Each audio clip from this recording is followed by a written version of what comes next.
to build a creative business with the person you love without losing your mind or your marriage.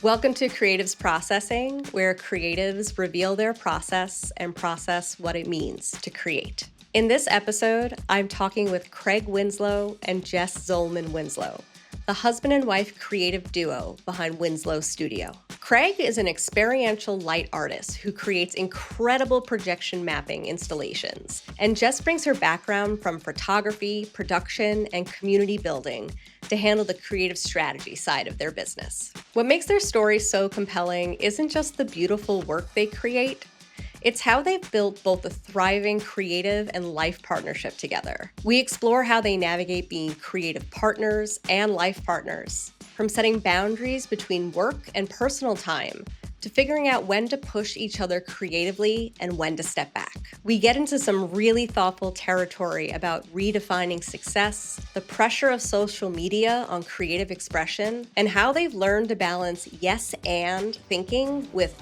no but professional boundaries. This is a conversation about building something beautiful with someone you love, the reality of creative entrepreneurship, and how to stay authentic when your art becomes your business. All right, let's dive in. Here's my conversation with Craig and Jess of Winslow Studio.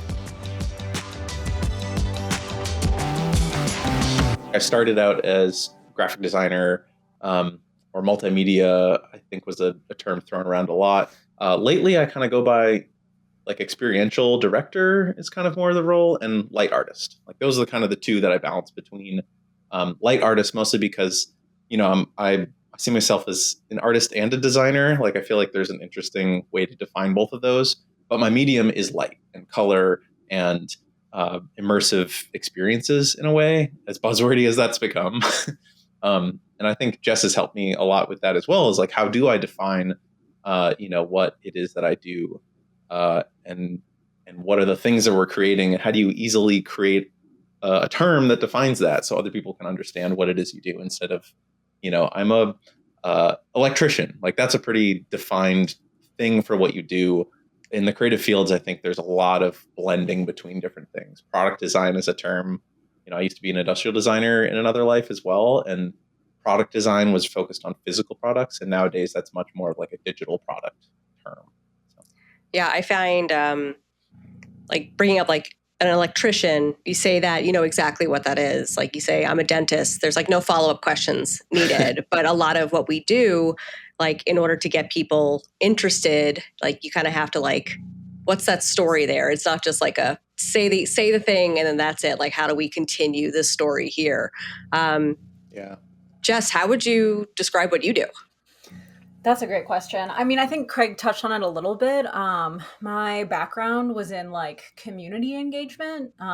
Initially, I worked at Instagram very early on, helping kind of bridge the gap between like what the engineers wanted to make the product and what it seemed like the audience was using the product for. So I feel like I took that kind of skill and I brought it into my own photography as I started pursuing my artwork more as a career.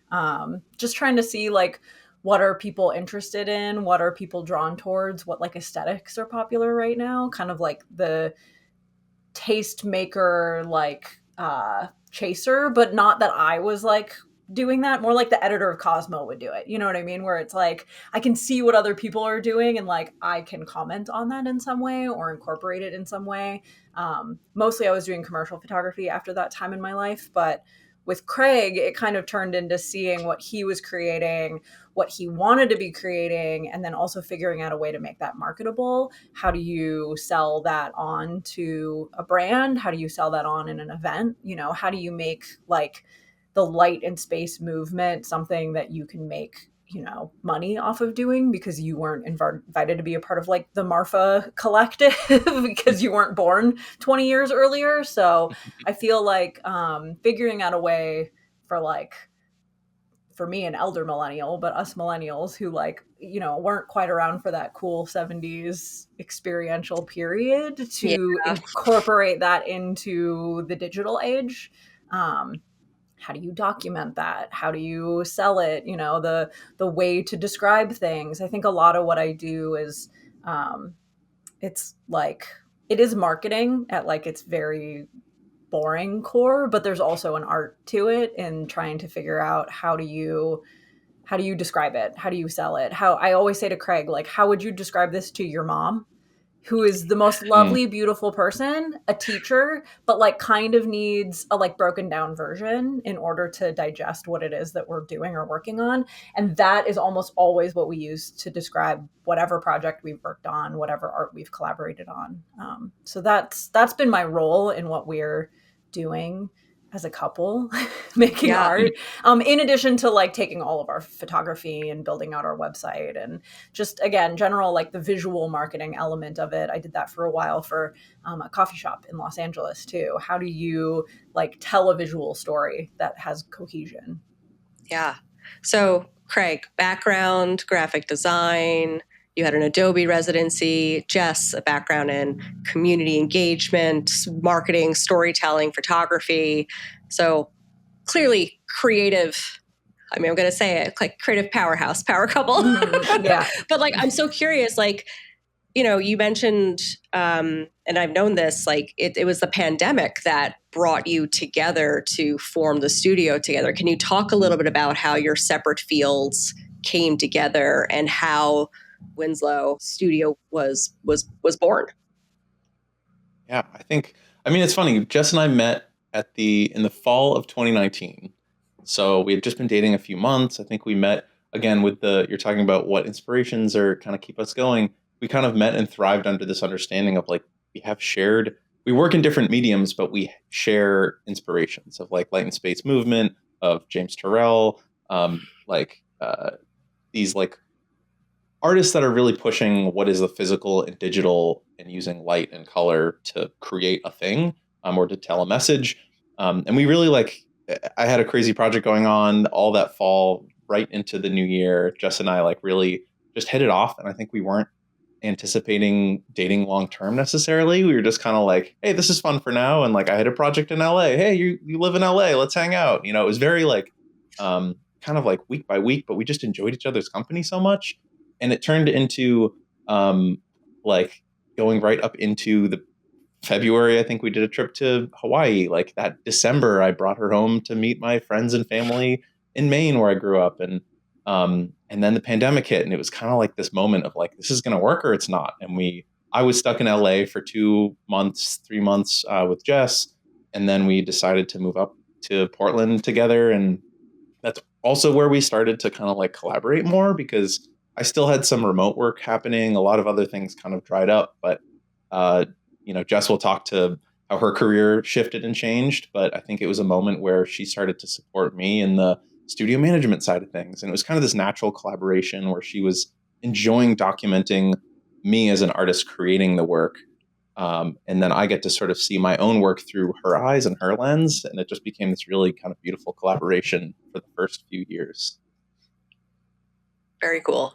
Jess, I want to hear your side of it. That's a very accurate retelling. I think we've told that story a lot because it's also like the origin of, our relationship. Yeah.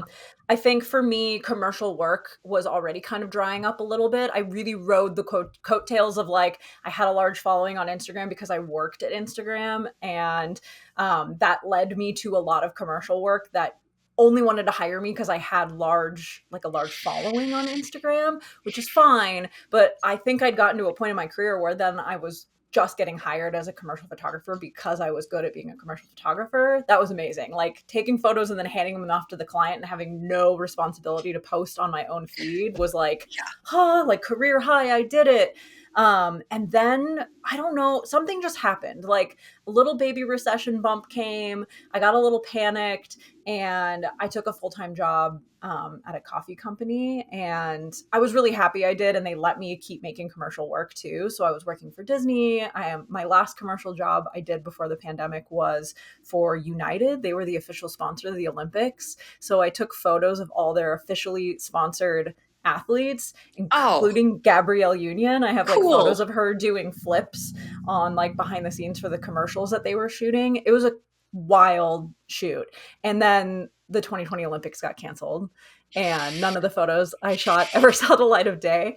And I think when the pandemic hit, I had this moment of like, things were already a little bumpy and a little rocky and a little, I wanted to get a full-time job because they were a little trepidatious. And then that happened. And I was like, I can't see myself being on a commercial set.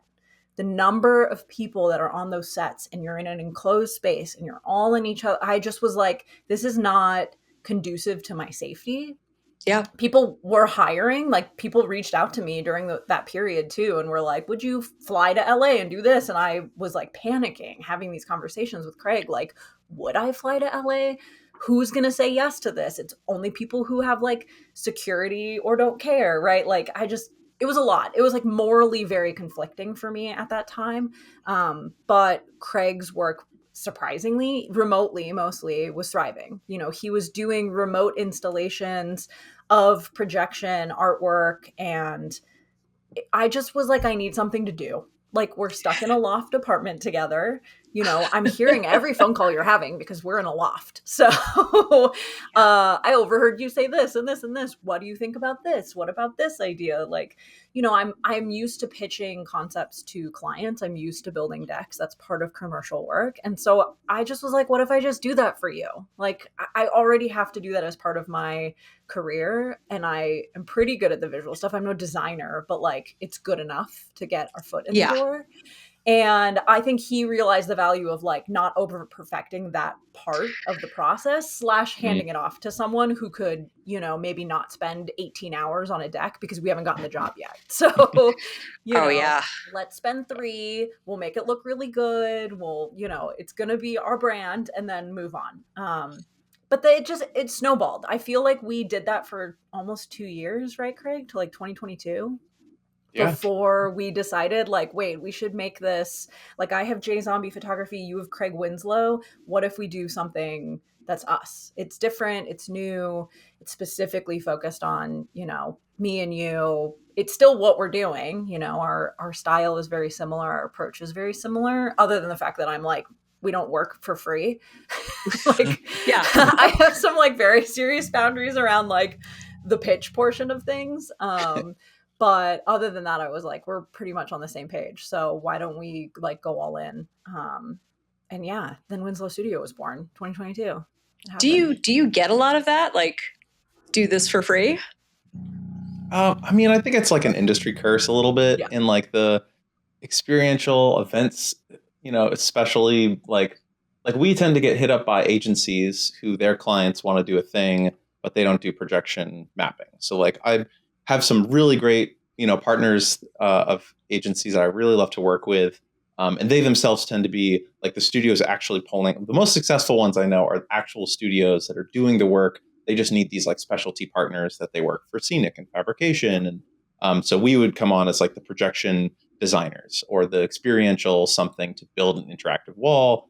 But like there's also these other people that are, agencies that are so driven by, they're trying to hunt down the project, and there's so much spec work in the industry of just show them as much as possible so they can say yes versus like, hey, here's who we are. This is what we've done. This is why we're like a trusted partner. And like so much of the value of what we do at Winslow Studio is in that, like how our experience turns into like the concept design.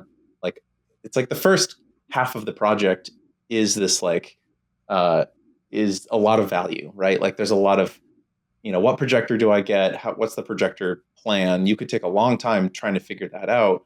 Or just know, hey, here's our go-to things we can either rent or that we own, that we can go for. And it's also really hard because I want to like share everything, and Jess kind of wants to, like, obviously there's a balance of you don't want to tell some random stranger, here's how you do everything, and hope that they hire you for it, right? Like there's a certain balance of some people that want to like do it themselves or just try and figure it out. And it's our livelihood. So it's really hard to kind of like strike that balance a little bit. But at the same time, like we've been really fortunate that a lot of these projects are, agencies that need hands to do it. They're stretched too thin as it is. And it's a lot easier to hire us and bring us on to like pull this thing off. Those are definitely the easiest projects versus like we're doing a full-blown pitch. Like it's an RFP. We're bidding against other agencies, those are, I love when we get those RFPs and when we get those jobs, because we're usually doing really well and we usually get to bring other, collaborators in with us on those projects. But they're also like the most pressure, because I think there's this element of like, we could have gone with that other person. We could have gone with it, instead of just bringing us in to like make the thing that they know we're good at making. There's sort of this like, I don't know. It feels really good because we will beat like large companies who we respect, and we like as creators in this industry. But then it also comes with this added pressure of like, they're always questioning if they made the right choice. So, Yeah. yeah. I'm so curious, like how do you justify the work that you do and the expertise that you have with people that, because I imagine like a lot of these people that are hiring you, they're not experts in their field. They just want to create like a really rad experience for people to go to.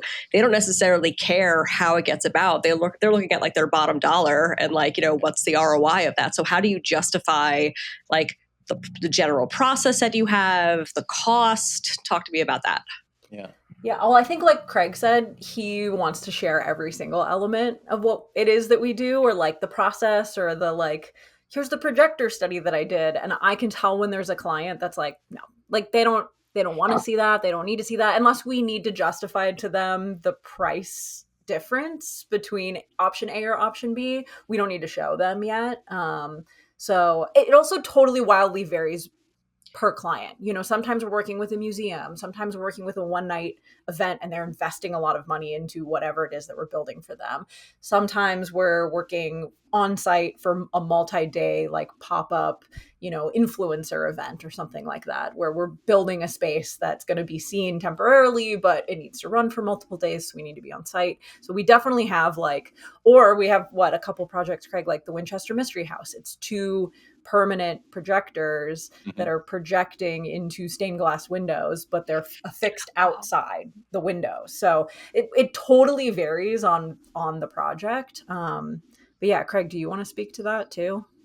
Yeah, I think it. A lot of these are come to like trust of the client, trust of us. Like it's really that like building of confidence in ourself, but then confidence that they can feel that, hey, we're the right partner for this. The Winchester Mystery House is a great example. I met Walter, who is their GM, years ago. Like when I first launched Brilliant at the Neon Museum, that first year he reached out. I showed him. We had this crazy experience where he was like running late because he had this like VIP ticket to see Wayne. Oh my God, Wayne Newton. Newton. I thought that was the right word. Wayne Newton. So he had these VIP tickets to see Wayne Newton. It was like, hey, I really hate to do this, but do you want to see Wayne Newton and then we can catch a later version of your show? So it was just like, this like friendship that kind of turned into a professional relationship, still friendship. Like it's, those sort of things that it takes years to maybe actualize an actual project. Like that was, I did some like a concept phase for the museum or the Winchester Mystery House that was essentially a paid concept pitch phase. And I came up with, I think it was 10 or 12 ideas that were like installable or, had an ability in some form to be added into the Winchester Mystery House to improve the like guest experience. And then they were able to kind of like shop around, like kind of a la carte, which ones do we want to pursue? And I gave them like really rough ranges of cost for that. So I was getting paid for the concept value of it. And they had something that they could then kind of have in their back pocket. Maybe if they're like, oh, we have some profit this year, let's pursue a couple of these things. And it wasn't until like another year and a half later when they were like, hey, we really want to do this grand ballroom idea you had, which was surrounding the stained glass windows, which are north facing and have a roof deck over them. They've never seen natural light and they cost more than I think the average cost of a house in its day in like the 19 The stained glass itself. The stained glass windows. They're like these exquisite stained glass windows and they've never seen sunlight. And you walk in and it's like a little dim. Every time you go through a tour, it's like, the docents or the guides really struggle to explain like, oh, if you can look over there, you can kind of see it. And, we pitched this idea for rear ultra short throw projection, which the lens is so close to the wall and so high up, it feels like sunlight coming down. And we added some like foliage effects that we recorded on site of like some of the actual trees that might be outside. That's So it was so like really cool. fun to like make it feel like, and you go through and just watched what was the recent haunted Well, show? we're gonna call me out and my garbage TV habits, which is 100%. that I watch Ghost Hunters. Yeah. I'm not going to yuck your yum. Like, Thank you. I specifically binge it with when Craig is out of town, which there's something really wrong with me where I'm like, I'm going to do this thing where I'm going to get real scared when I'm by myself. Like, cool. Serial Great killers work. and all. I want to feel something. Oh, yeah. It's because I'm an emo. I'm not even a former emo kid. I am an emo kid. So I got to take myself right back there. It's just nostalgia for me. And I was watching this new season of Ghost Hunters on HBO, and they go to the Winchester No free Mystery plugs. House. Sorry, yeah, maybe they'll pay us. I don't know. Maybe. That's for you. You can try and monetize it. Beep it out and tell them if they send you money. But I was watching it, and I was like, wait, they're going to the Winchester Mystery House? Like, okay, let's see where they film. And literally immediately the opening is all the windows with the projectors on, and you would never know that that's what's happening because we made it look natural. But yeah, they're like the intro where they're, what are we gonna do here today? Like so dramatic. Zach Brannigan, ridiculous. He's sitting in front of the stained glass projections that Craig did, which is very cool. His name is Zach Brannigan. Zach Brannigan. Like it sounds like Zap Brannigan from Futurama. Maybe that's what I'm thinking of, and I'm mashing it together. And you know what? Same person. So like he has a haunted house experience in Vegas. That's his. Yes, it's like a haunted they're the same museum. Person. Yeah, you're right. It's an intense experience there. So is the Winchester house is museum or house mystery? It is both. It is the both, Winchester Mystery House is a home that Sarah Winchester of the like Winchester rifle heir she built with a ton of money from her family selling guns.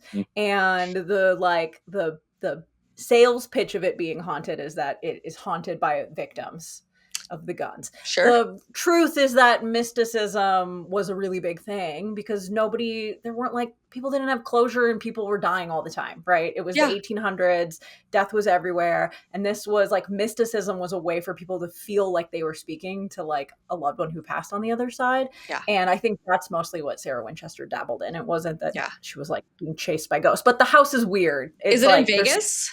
It's in San Jose. Okay. So I grew up going to this thing. Oh, so I mean, I could go there. It's like not you could go there. Far. I could go there. Okay. No, you could get on the train, not BART. I don't even think the BART goes to it. You have to take like. Man, I should know this. I should know. know. Sorry, I grew up there. You're just in my hometown. Yeah, but it is really cool. Like the Winchester Mystery House, and then the mystery spot in Santa Cruz are like the two, like you're a teenager and you need to do something, get in the car and go to those things to like kill a day.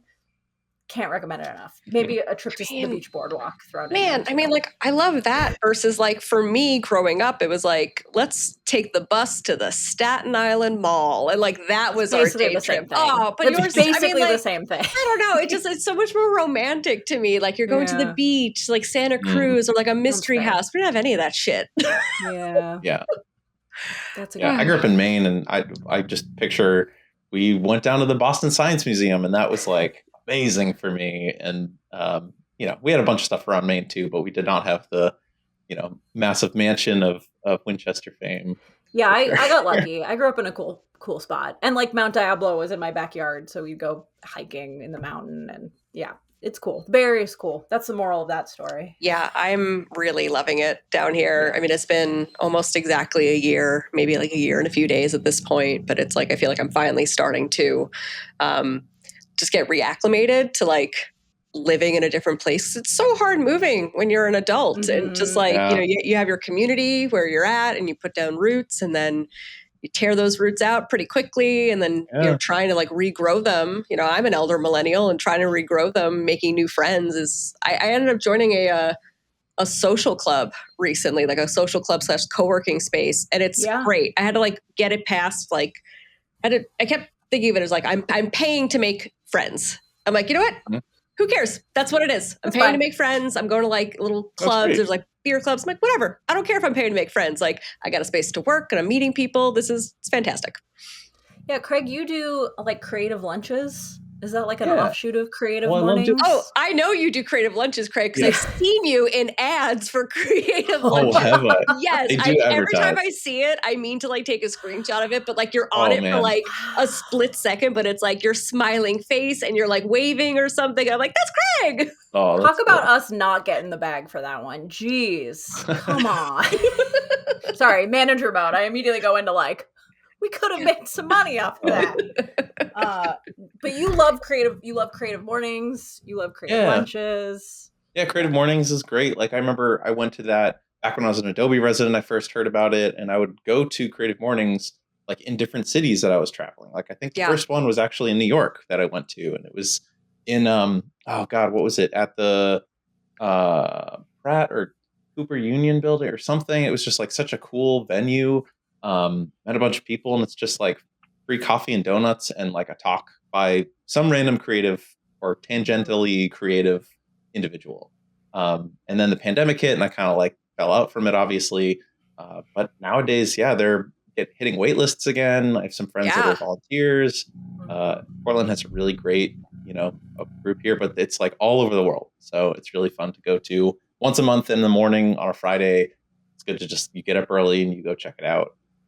And then, yeah, the Creative Lunch Club, I think, was fun. Also, I saw it just like on Instagram somewhere and was like, you know what, this is like right up my alley. It's like, it pairs you with two other strangers from where you live. And then you have to self-organize, which I think is the hardest part. Oh, yeah.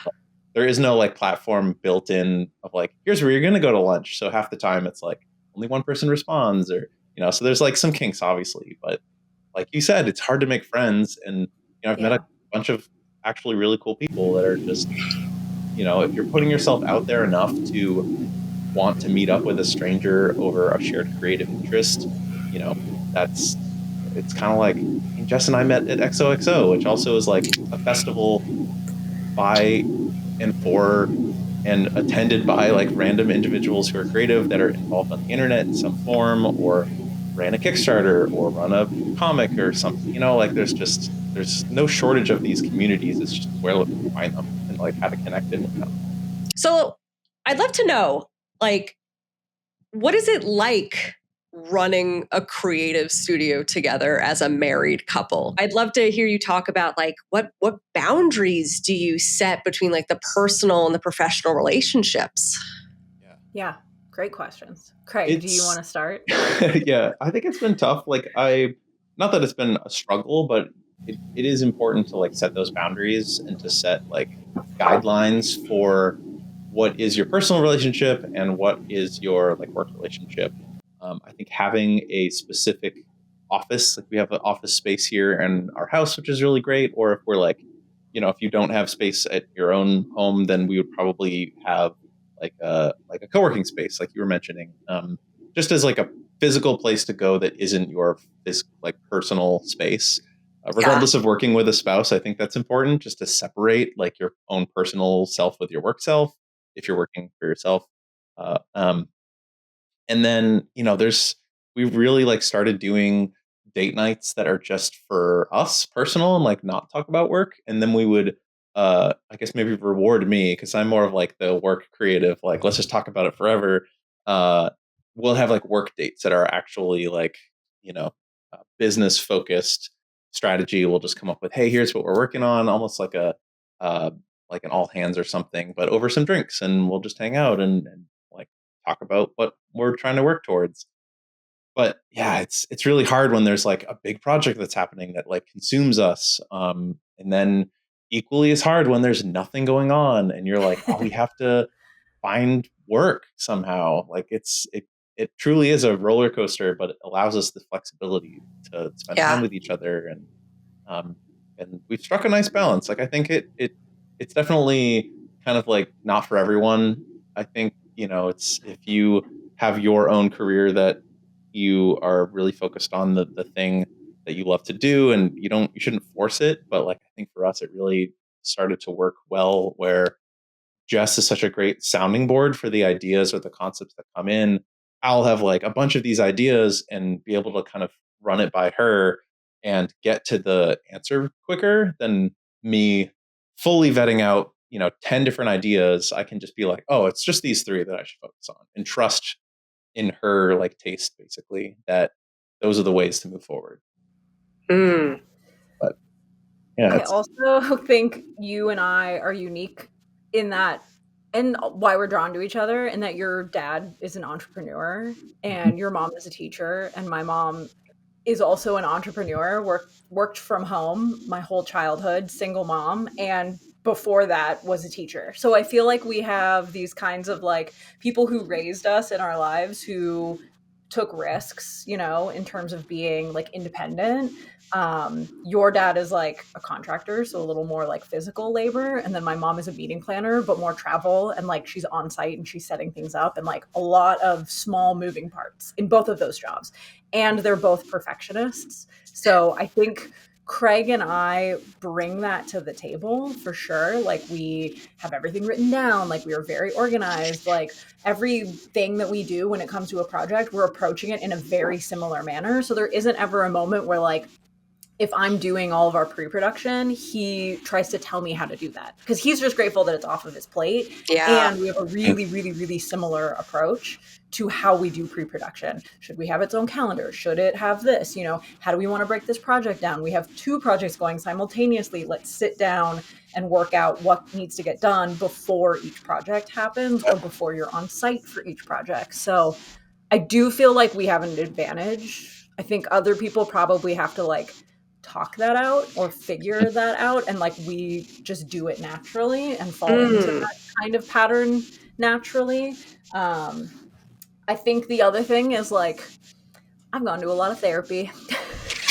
So I also know when we're in a conflict what is happening to me and my nervous system and why it's happening, and like can kind of pull myself back a little bit from the Sure. edge. My biggest like downfall is not feeling heard, I think. And I say a lot when we are in conflict of like, I'm just not feeling heard right now. So can we take a moment and like reset and let me present this to you in a different way? And we could try it again. And it usually works. I think it took us a while to get there, like definitely not going to say that we right out the gate are like, the most amazing collaborative partners. Right. Like it took a minute. Yeah. Like our relationship was forged in the trauma of a global pandemic. You know what I mean? Like that was fraught with a lot of anxiety, but I think we learned how to navigate stressful situations through communication because it was forged in that universe. So like managing a massive project is like easy peasy. Like Yeah, when you're faced with like, the world completely changing overnight, like, yeah, this is easy. Relationships, interpersonal dynamics, no problem. We got it. Yeah, I think the hardest part, right, is managing those moments of vulnerability, like personally. Like I manage my own thing. I have to manage my own feelings. I can't manage Craig's feelings about things. That is not a part of our job, that is something that he has to do on his own. And like how do we continue to create a loving relationship while we're also maintaining a working relationship? And like what does that mean and what does that look like Craig said, date night has been a big thing for us. I think when we do travel for a job, we have a celebratory dinner at the end of the job. Oh, I love that. That is always on the table. Every single time we do a big job, it's like, cool, part of our budget, right, is that we're going to spend money on a nice dinner together. And we don't postmortem the job at the dinner. Oh, that's really important. Yeah. Like, I mean, it's important to have a postmortem, but like to keep always, that separate completely. Yeah. So just reminding each other like how lucky we are to be like a couple doing this together, and like finding ways to do that though. And you have to be intentional about it. You can't just ignore it because it's so easy to fall into like, okay, we're just going to work. Yeah.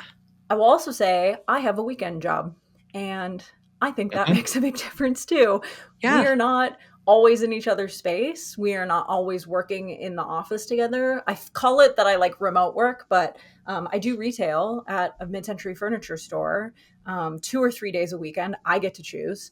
super amazing. I love working there. It's all vintage furniture, and I am mostly behind a desk. I'm obviously helping customers, but if I need to be adding something to our website, to our portfolio, I can be doing that while I'm there and messaging Craig and like kind of remote working with each other, which is a nice way. It removes some of that like emotion. For him, it removes the distraction because I am very distracting.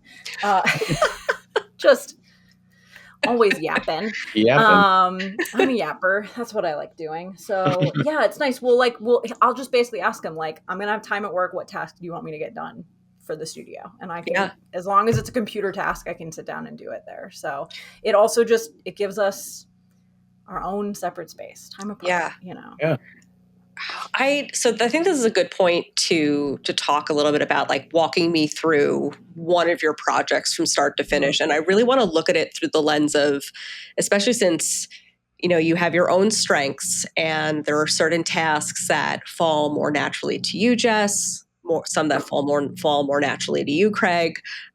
Walk me through your process from start to finish and like how do you divide up the process? How do you tag team? Yeah, absolutely. What project do you want to talk about? I'll throw the one that came to my brain out, and if you don't want to use that as an example, we can try a different one. What do you think about Pathways?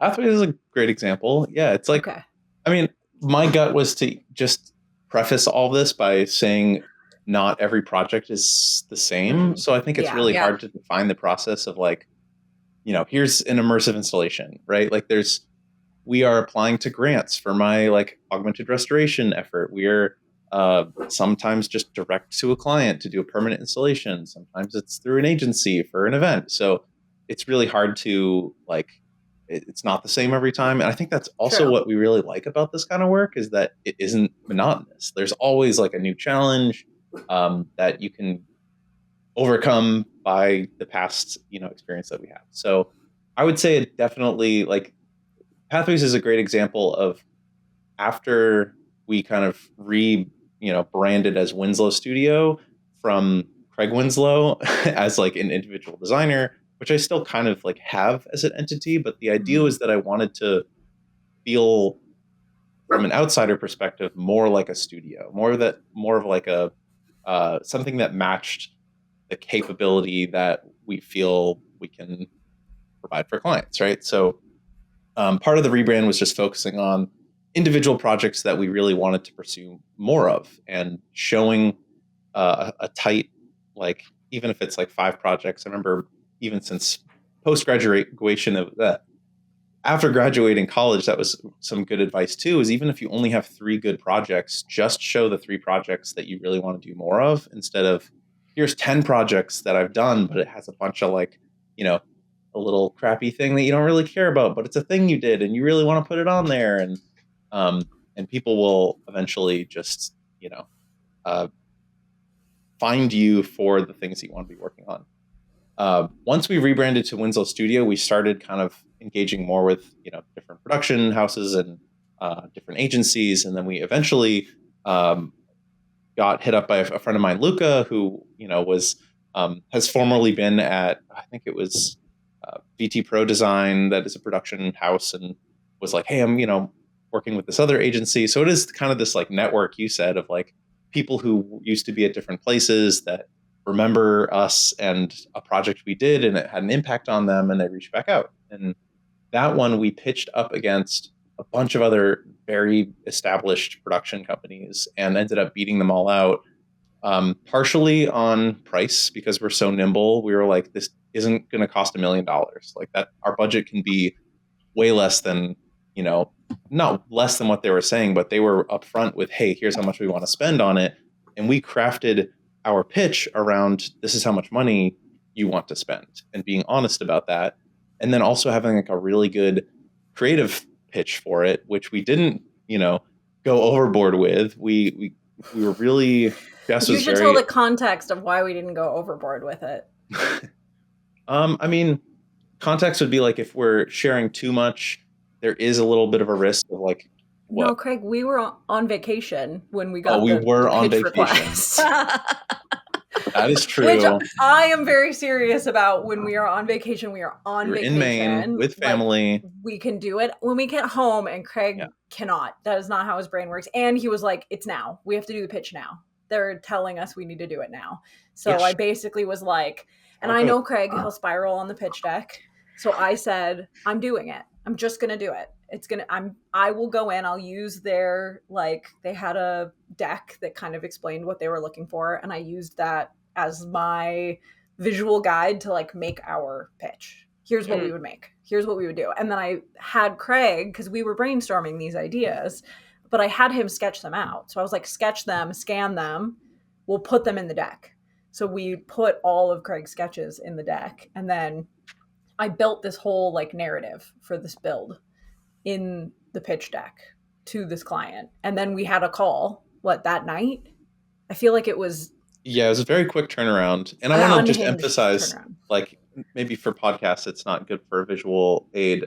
You can describe it. Like, very rough sketches is like the kind of, this obviously wasn't a sketch of the Pathways project exactly, but like keeping sketches super gestural and super rough, like avoids the finesse that I will typically want to do. Because as soon as a sketch gets to a point, I'm going to jump in Blender and start to model this thing out, and then it becomes we're not render. And AI people. We're not giving a sketch to AI and asking it to make a fake version. Not happening. Not at that. We keep it. I like integrating the sketches into our portfolio, like the final portfolio too. You know, here's the concept, and then here's what it looked like. And there's almost always a moment of like, this really rough sketch looks incredible polished as a final photograph. And so being able to show, like, yes, the sketch is rough, but like, if you have the vision and trust in us, this is what it executes to. I feel like, especially on our portfolio for people to see, it helps them when we're doing the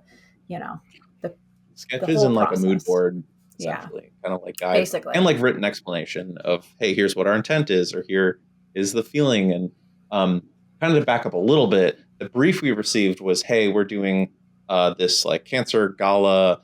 We want something that is not your typical gala. Like, we're raising money. We want to make this like immersive installation that people kind of walk through some sort of like tunnel experience that talks about the impact that this cancer center has. And that was kind of what the brief was. There was no kind of like story developed yet. There wasn't any really defining characteristics or how many of these tunnels do people go through.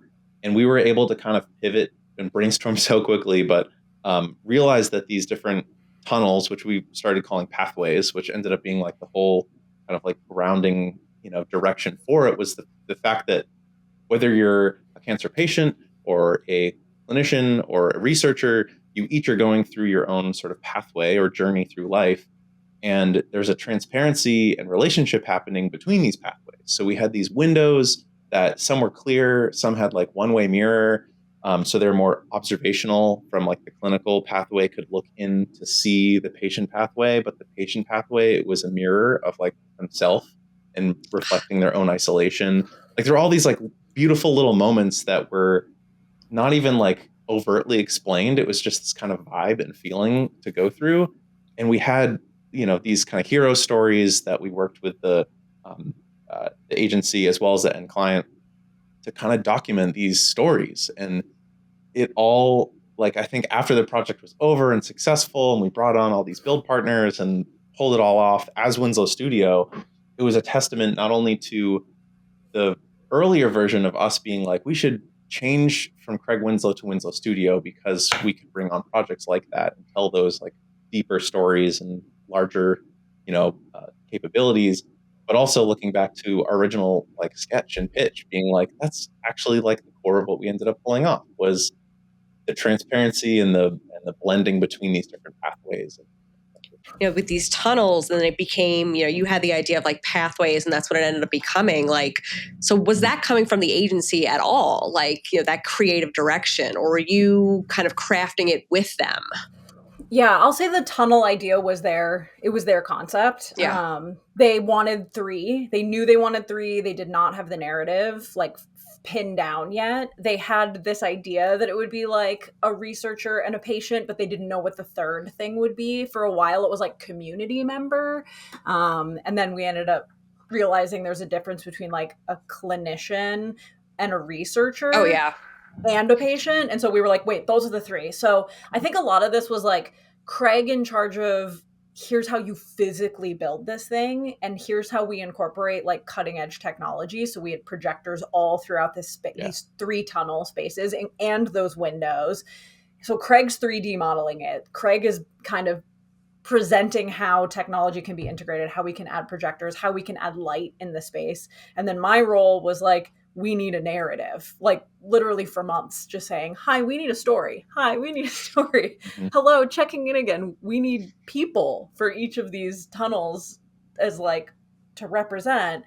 And same with like the music. So I knew that we were going to have, speakers in these spaces, and I knew that we were going to have audio. So like, how do we also tell a story through music? So I feel like this was such like a Craig and Jess doing their things that they're really good at doing. We also brought in one of the founders of XO Fest as our producer. So he produces events and was like, happened to be free right at the time all of this was happening. It was about a 6-month project. So it was really cool to also have him a part of this, kind of managing our meetings and managing the actual physical build. He was the one that was working with the people that were building the walls of each of these pathways. We eventually stopped calling them tunnels because they didn't have a roof. So there was no ceiling. And to me, a tunnel is encased, and there was no reason for it to have a ceiling, honestly. So we just made walls.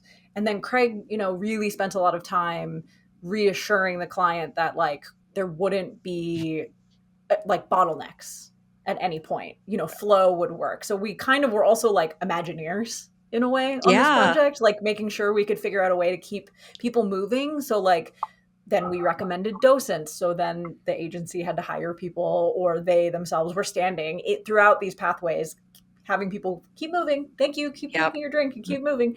But I think it was a really good divide of all of both Craig and Mai's expertise. Yeah. The hardest part of the whole project was Craig had all of these projection points throughout each tunnel. What were there? 3 in each tunnel, right? Something like, we had 14 projectors total that were all telling a beginning, middle, and end. Some of them have, but I think, it was at least 3 per. But Craig is basically making 9 short movies for this project. That was essentially what was happening. And three of them were all interconnected, right? So it's 3 short stories, but each of them, we had to make this massive narrative. And then we're not scientists, so we're working with scientists to make sure the visuals we're using actually make sense, because the people that are walking through this experience are going to be scientists. Yeah. So if it doesn't make sense to them, it's not good. It doesn't work. So it was managing all of that, especially the narrative part. I think I spent hours trying to come up with the story that we would tell for an outline to give to Craig, for Craig to make the short for each of these pathways. It was a bonkers project that I'm so happy we pulled off, and it was really successful. And I think part of that is because, like it was an important topic, like doing a gala for cancer research where something that we make might impact whether or not people are donating.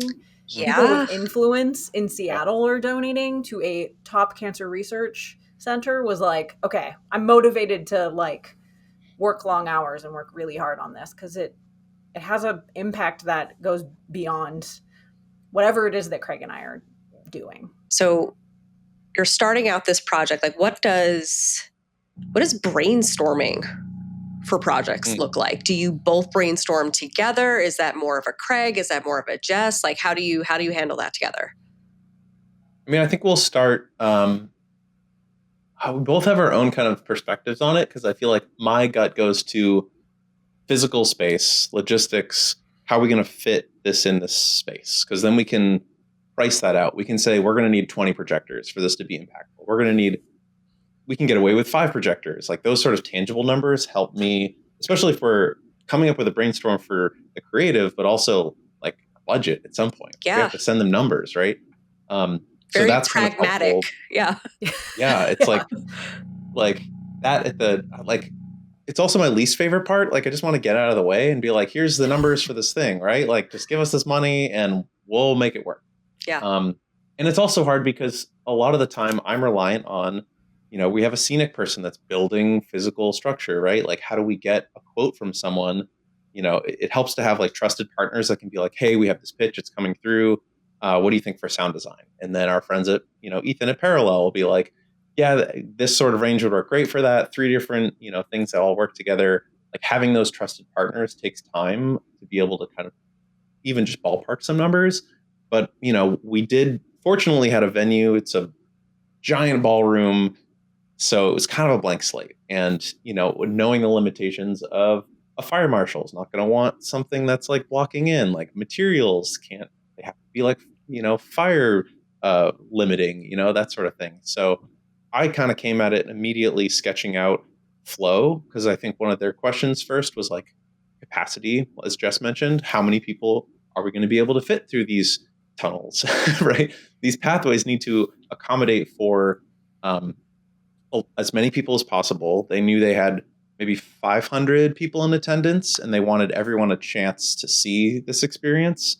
And I had this kind of L-shaped design where you can fit like 3 pathways kind of nested in each other, which allowed for like a view when you walk in of the entrance of all 3, but not the whole story. So you kind of have to like choose one of these paths and then turn to like see the rest. And then it's kind of a cyclical experience. And that was something like early on, just from a logistics standpoint, not even like a creative standpoint. It was, how do we get people through this and out and not have like a bottleneck at the end of like 3 pathways coming at the very end of a hall? Like, where do people go?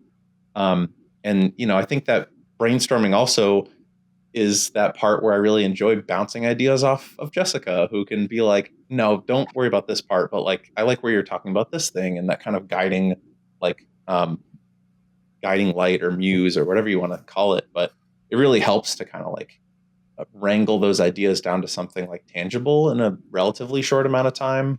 And then, from there, I actually jump into Blender, the 3D program Blender, quite quickly, because I want to sketch it out first in a sketchbook, and second is to get some actual measurements and just start to like block some stuff out. And that becomes pre-visualization. That becomes renders I can show clients once they've signed off, and it's like round 1 is like ready to go, basically. And a lot of the time it's because I want to make sure what I'm pitching to someone is doable. Oh, and not yeah. overpromise and like, Yeah. oh, actually that's not possible. And Yeah. Yeah. projectors were a huge thing, because to buy 14 of these projectors would cost just tens of thousands of dollars if we didn't know where to rent them. And you can't rent them because the projectors we're looking for have such a short throw that it's like a 0.17 throw, which like basically means you can put a projector almost near a wall and project down on the entire wall.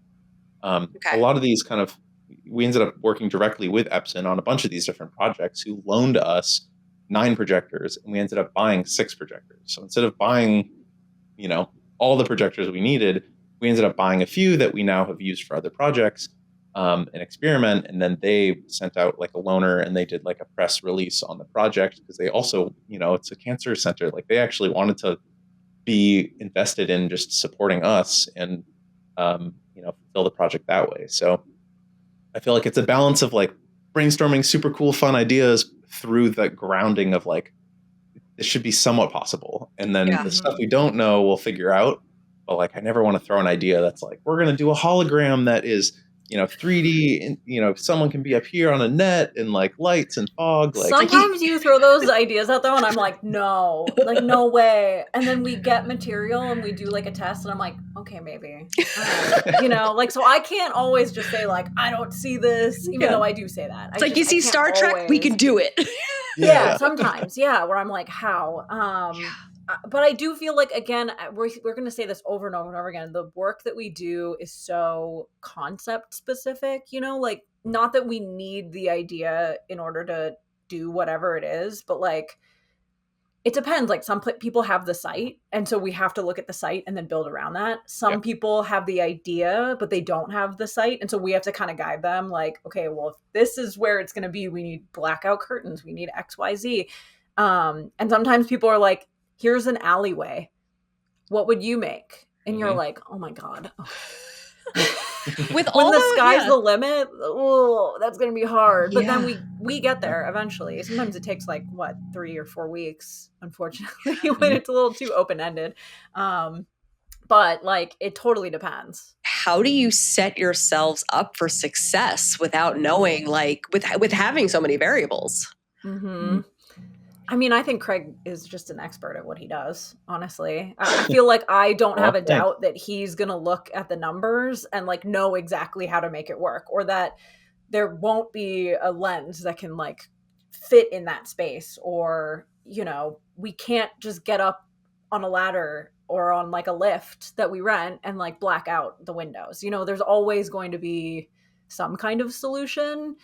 We may be blowing up giant, how many cubic meters was that balloon that we bought for that event installation? 6-foot balloon. A 6-foot balloon. Yeah, we may be spending an hour blowing up a 6-foot balloon in order to then precariously be on a lift, a scissor lift, trying to hang it from a ceiling. But like in the end, it works out. Like it just works because Craig put it in Blender and did the math and did the numbers and knows it's going to work. So I'm like, all right, if like you ran the numbers, it's going to work. So At this point, like, how involved are clients and stakeholders? And especially with them when you have like an agency has hired you and they're working on behalf of a client versus like you're working directly with the client. Like, how are you managing all these overlapping expectations of budget, timing, especially when it's like you just want to make something really beautiful?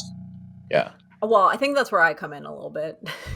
Tell me more. Usually I'm the one communicating with the client where we're at and what we've done. And like, here was our timeline. And here I'm the one that makes like the visual sheet of like, we got these tasks done and this is why they're crossed out. And like, it's all in a timeline. I map everything out. And do you like doing that? Because I find like, I actually love doing that. I don't know why. I just like the creative project management side of things. It like gives me a lot of calm to be able to like see where we started, where it's going, to be like, look, here's like, it's the same thing with like a creative brief. It's like we're working towards like here's our strategy that we're following versus like here's the timeline and that's the strategy of just timing. And it's like it feels very calming. I think mine comes from a place of anxiety of I can't design this and I can't install it, and so I'm going to do everything else I can within my control, and so managing a timeline is within my control, but I can't order the projectors, I can't write, like there's so many things in what Craig and I do where like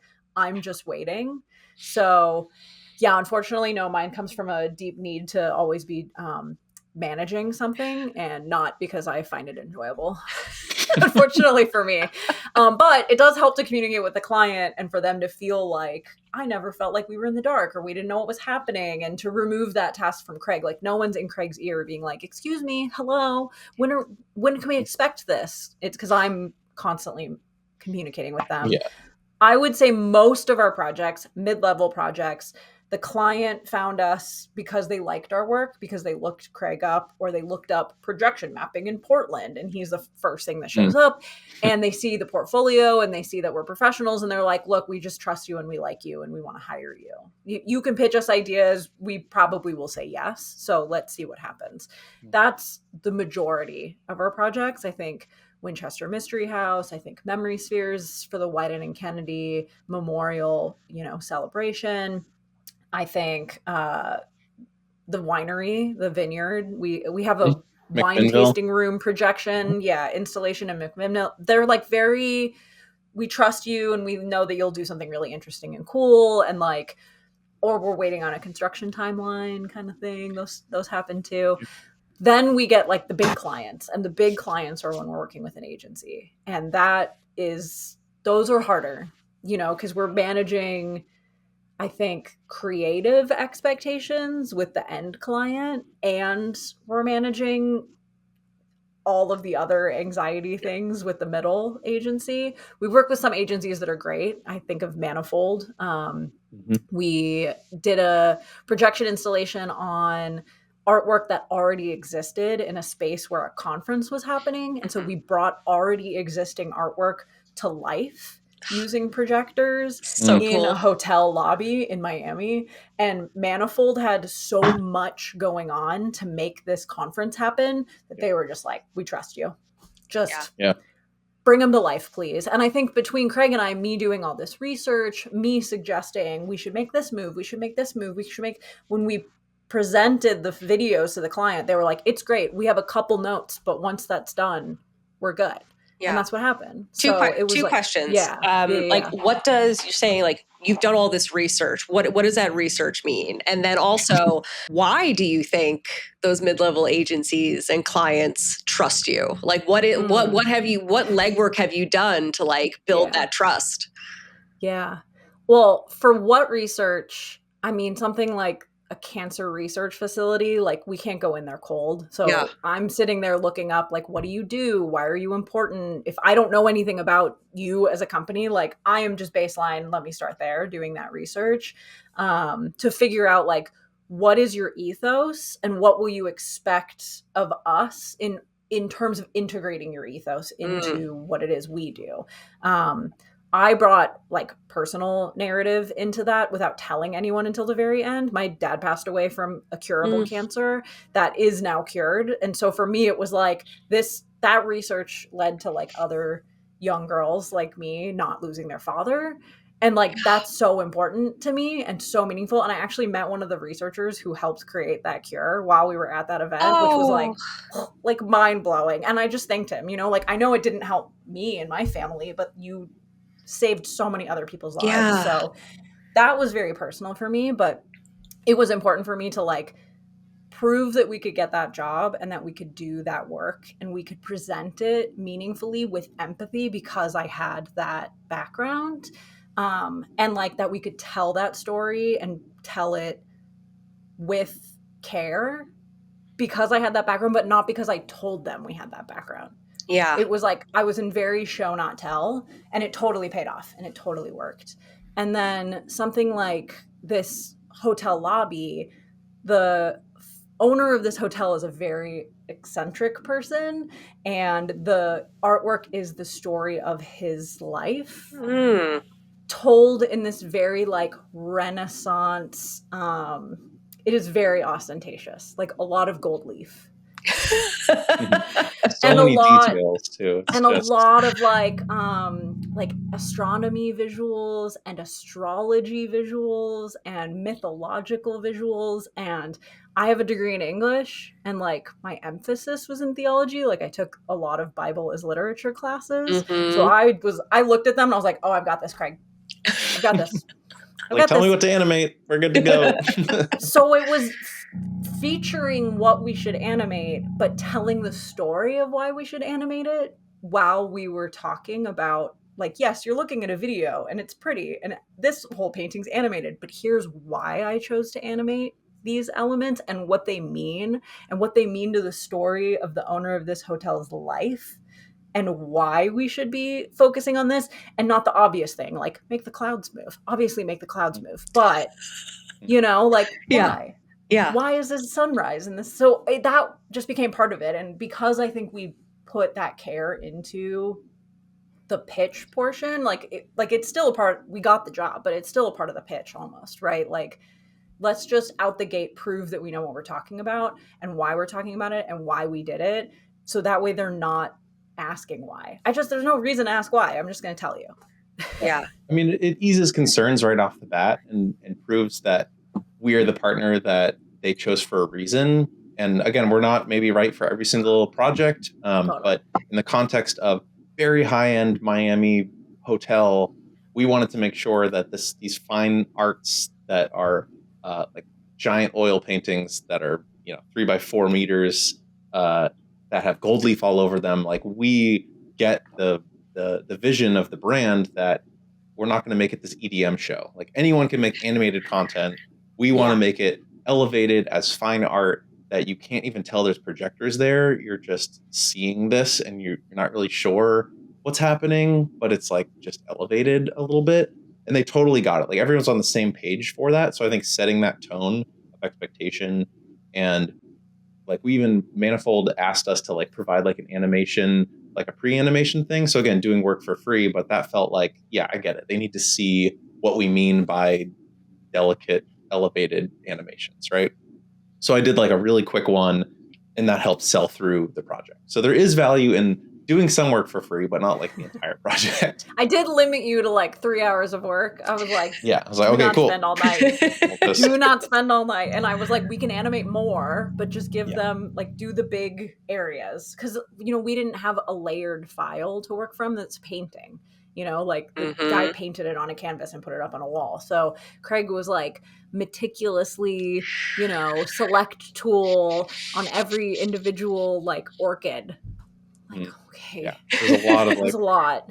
masks and selections and that sort of thing. But I think the mid-level clients too, I mean, I think there's an element of like, we need a win. Like if we can bring them to the table and they execute it the level that we're seeing on their website, then like we get the win, everyone is impressed by, it's so great that you brought them into this. And then I think there's an element where when people get really big, they've seen the losses. And so they start getting paranoid, there's going to be lessons in every event, in every, vendor. There's always going to be something that goes wrong that you can do better the next time. Right. And I guess I think there's always a little bit of like, when the agency is bigger, of like a fear that, did we not hire the right person? Especially because they don't have control too. Yeah. Right. So I think the bigger it is, the more likely you're going to experience needing more check-ins, needing more of our time. And that's where I like coming into on a project where like I get to shield Craig from that. He gets to solely focus on the design, the 3D modeling, the build, the ordering of parts and making sure all those parts fit together. And I can just be managing a needier client and their expectations and their questions, right? Because there's questions too. I think with that Pathways, we fought for some of the artistic elements that we wanted to put in there when they were like, just strip it down and make it projections and we don't get why we need this. And it was like, it's just important to us. Yeah. I think that's definitely a big part of this is like knowing when to push back and when to like be like, you know what, I'm not gonna fight super hard for this. And I've heard it also explained as I forget who kind of use this technique, but figuring out who kind of cares more. If I'm like at a scale of 1 to 10, I care 8 about this, and Jess is like, you know what, I only care 5 about this. So like whatever you feel is good. But kind of with the client as well, like there's definitely parts with the Pathways we really pushed because from a creative aspect, like you don't need to be overtly explanatory about like an artistic thing, because it kind of sucks the soul out of it. Like if you're going to a museum, obviously there's like interpretive plaques and audio guides that help you interpret along, but you don't necessarily want to like overtly over explain the thing you're supposed to be feeling, sort of thing. So we kind of fought for some of those things, and it's not like every small and medium client is like, do whatever you want. Like we definitely had some pushback when, I think the first thing on the McMinnville mood board as part of brief to us was, hey, we saw the Van Gogh immersive experience. Let's do that in our vineyard, right? So we get, hey, we want a Van Gogh immersive experience. And I'm like, no, but here's maybe a side idea. Here's an augmented mural. We ended up doing this. My favorite though, Craig, you don't just say no. You say, I could do that, but it will cost you $500,000. And then they're like, okay, yeah, we can't do that. I'm like, great. So what's your budget? You want to rent a warehouse? Like, because we could make a cool idea if you tell us, your range, like what would be too much and like, what is the sweet spot? And we'll work in there. But also it's like, I don't necessarily want to do something that's been done before. So I don't want to be in the business of like Winslow Studios making, like just more Van Gogh experiences. It's like, how do we introduce something that, is emerging tech or has not truly been done before, or it's been done a couple times, but here's like a fresh take on it. Because not only is it going to be fulfilling, it was so cool because you made like a bas relief of a vine, a like grapevine, and he used projection to show the annual cycle of a grapevine. So But cool. like, okay, you want the Van Gogh exhibit, you want immersive, you want cool. Well, like, let's do a grapevine because Van Gogh would draw lilies, right? Like, okay. And now it's a bas relief because we're looking Renaissance. We're looking in a time period, right? Like the idea, you're like, no, but, and then you come up with this really cool 3D printed, it's huge. It's like on half of a giant wall in the wine, in like the tasting room. It's very amazing. I want to call out here, you said the phrase no but, which is so funny because like I think a lot, you know, in collaboration, a lot of it is like the improv principle of yes and but hearing like no but, that's so so it sounds like a lot like when you're managing clients, a lot of it is like no but, you know, there's still positivity there because you're like this is what we can do, but it's not just like yes and let's do it. To be fair, Craig is yes and. I struggle a lot with that for sure. And I think, no but. Yeah, but it's a good balance to have. It really is like it keeps us kind of like grounded, or at least keeps us aligned with like, is this fulfilling the vision or like the thing we set out to do, or are we kind of like spiraling a little bit? Especially with like clients that, you know, with the Van Gogh coming in as like this mood board, we're able to say, we hear where you're coming from or what you're looking for. Like maybe not literally that, but the feeling of like awe or like, oh, this brightness or this like color that maybe you wouldn't see at a typical like tasting room where there's just regular lighting and there's maybe art on the wall and like barrels and stuff. So how can we kind of just push them along in that way?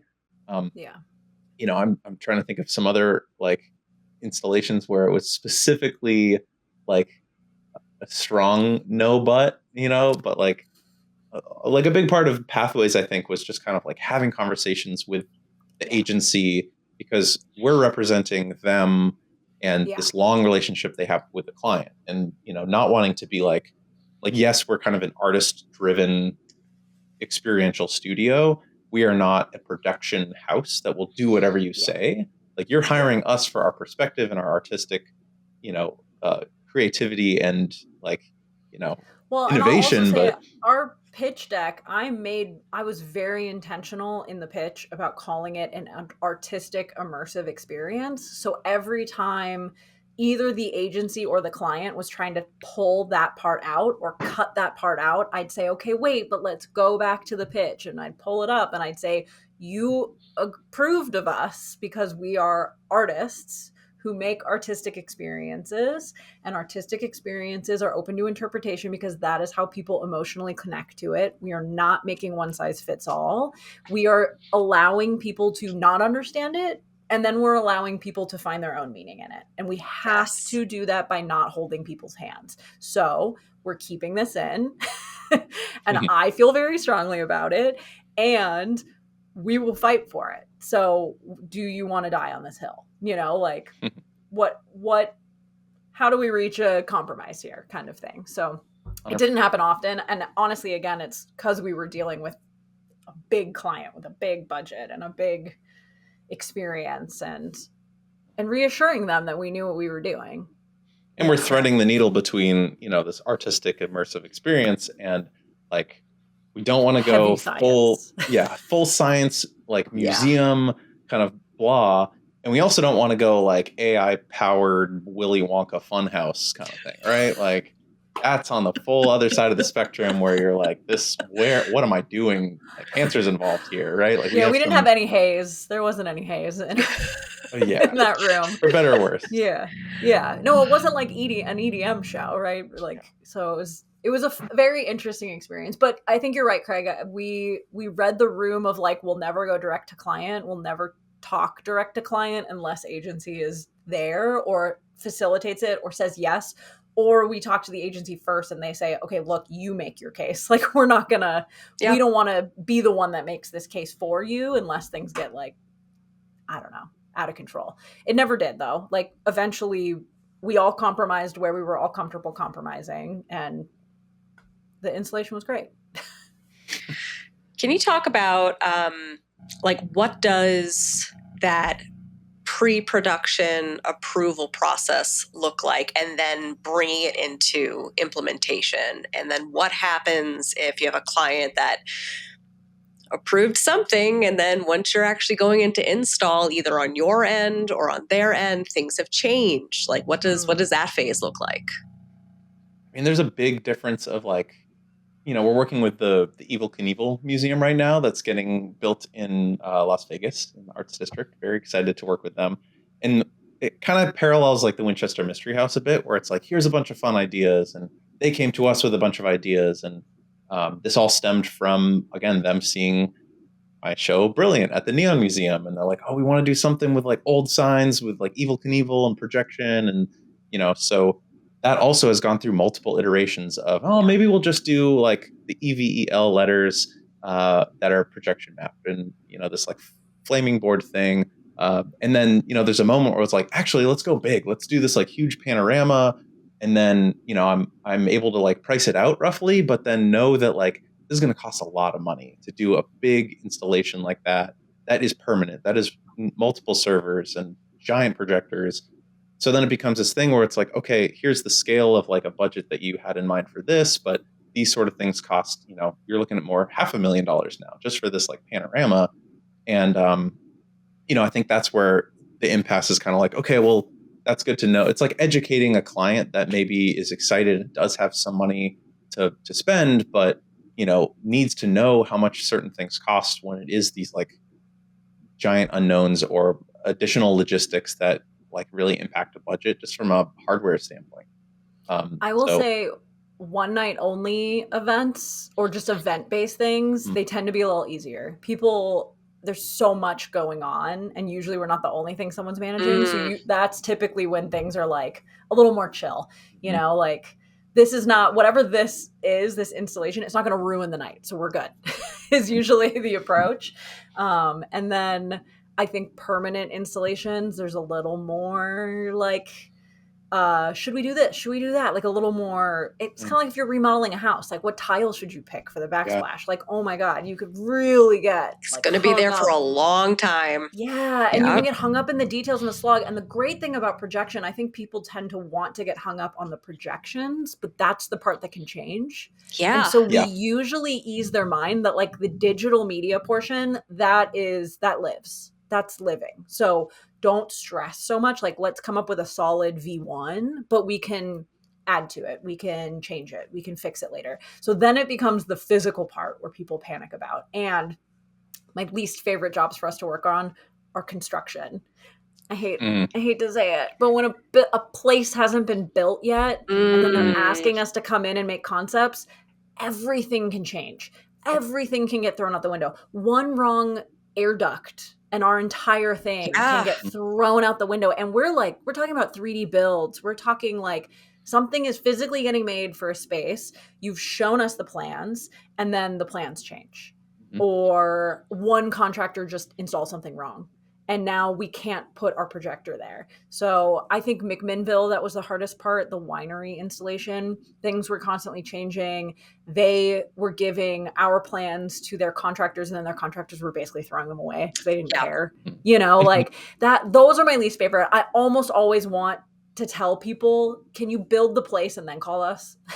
Can you just build a place and then hit us up for it? Like, why do we have to be so early on it? Craig did a projection outlining for a muralist in New York, and it was in a stairwell. So they couldn't do pounce pattern to get the tracing done for the mural because it's in a stairwell / it's really expensive to do pounce patterning for a 4-story. 4 floors. What is pounce patterning? Craig, do you have I feel like you're the sign painter adjacent. Oh, for sure. Yeah. So typically in like sign painting or large murals, you need some sort of template to go off of. And there's multiple ways of either you set up a projector from really far away and you can kind of do little like tracings to then know what to paint. Pounce pattern is typically taking a large piece of paper that has the scaled elements of like literally printed sheets of what actual size it looks like, and then you're using like a little dial or a tool. Sometimes there's even holes. It pokes holes in it, And there's ones you can put up on like a big metal board and like zap little lines and stuff. There's all these like crazy, you look up like pounce pattern. It's just fascinating how things get made like this. But my favorite one though is people do the doodle. Is that what you're going to share? Oh no, that's a whole different like. My God, method, I love the doodle. You just take a whole building and you just doodle like hearts and bunnies and this and that, and then you use the doodle as a grid. Okay. And then you mural over it. So like, oh, this swoop goes right where that sunflower that we doodled goes. But then you're doing it twice. Like the pounce pattern itself is you have these giant sheets of paper, you put them up on a wall, and you're like dusting chalk on the wall, so it goes through, or pencil or graphite or whatever. So it leaves the little dots, and then you're throwing away all the paper, and then you can sort of see an element. But in a stairwell, it's going to cause so much like dirt and dust and like mess. And I was able to kind of pitch to them, like, again, they reached out, longtime friends and clients that, you know, I've worked with a bunch of different projects. Dana Tanamachi, super like skilled illustrator. And I love her work. Yeah. So she was basically like, how do we trace this? There's like elements of this 4-story stairwell that has like an overhang that is like 60 feet up. So you have to like be on a lift going all the way up. Like there isn't just an easy way to just put scaffolding everywhere. And I pitched the idea of, again, ultra short throw projectors, the same ones that, you know, we were using for the Epson project, that can be super close to a wall. But if I move them in portrait mode, suddenly you have like a giant space that you can trace and you're not in the shadow of it. Like if you're setting a projector up behind you, you're blocking what you're trying to trace.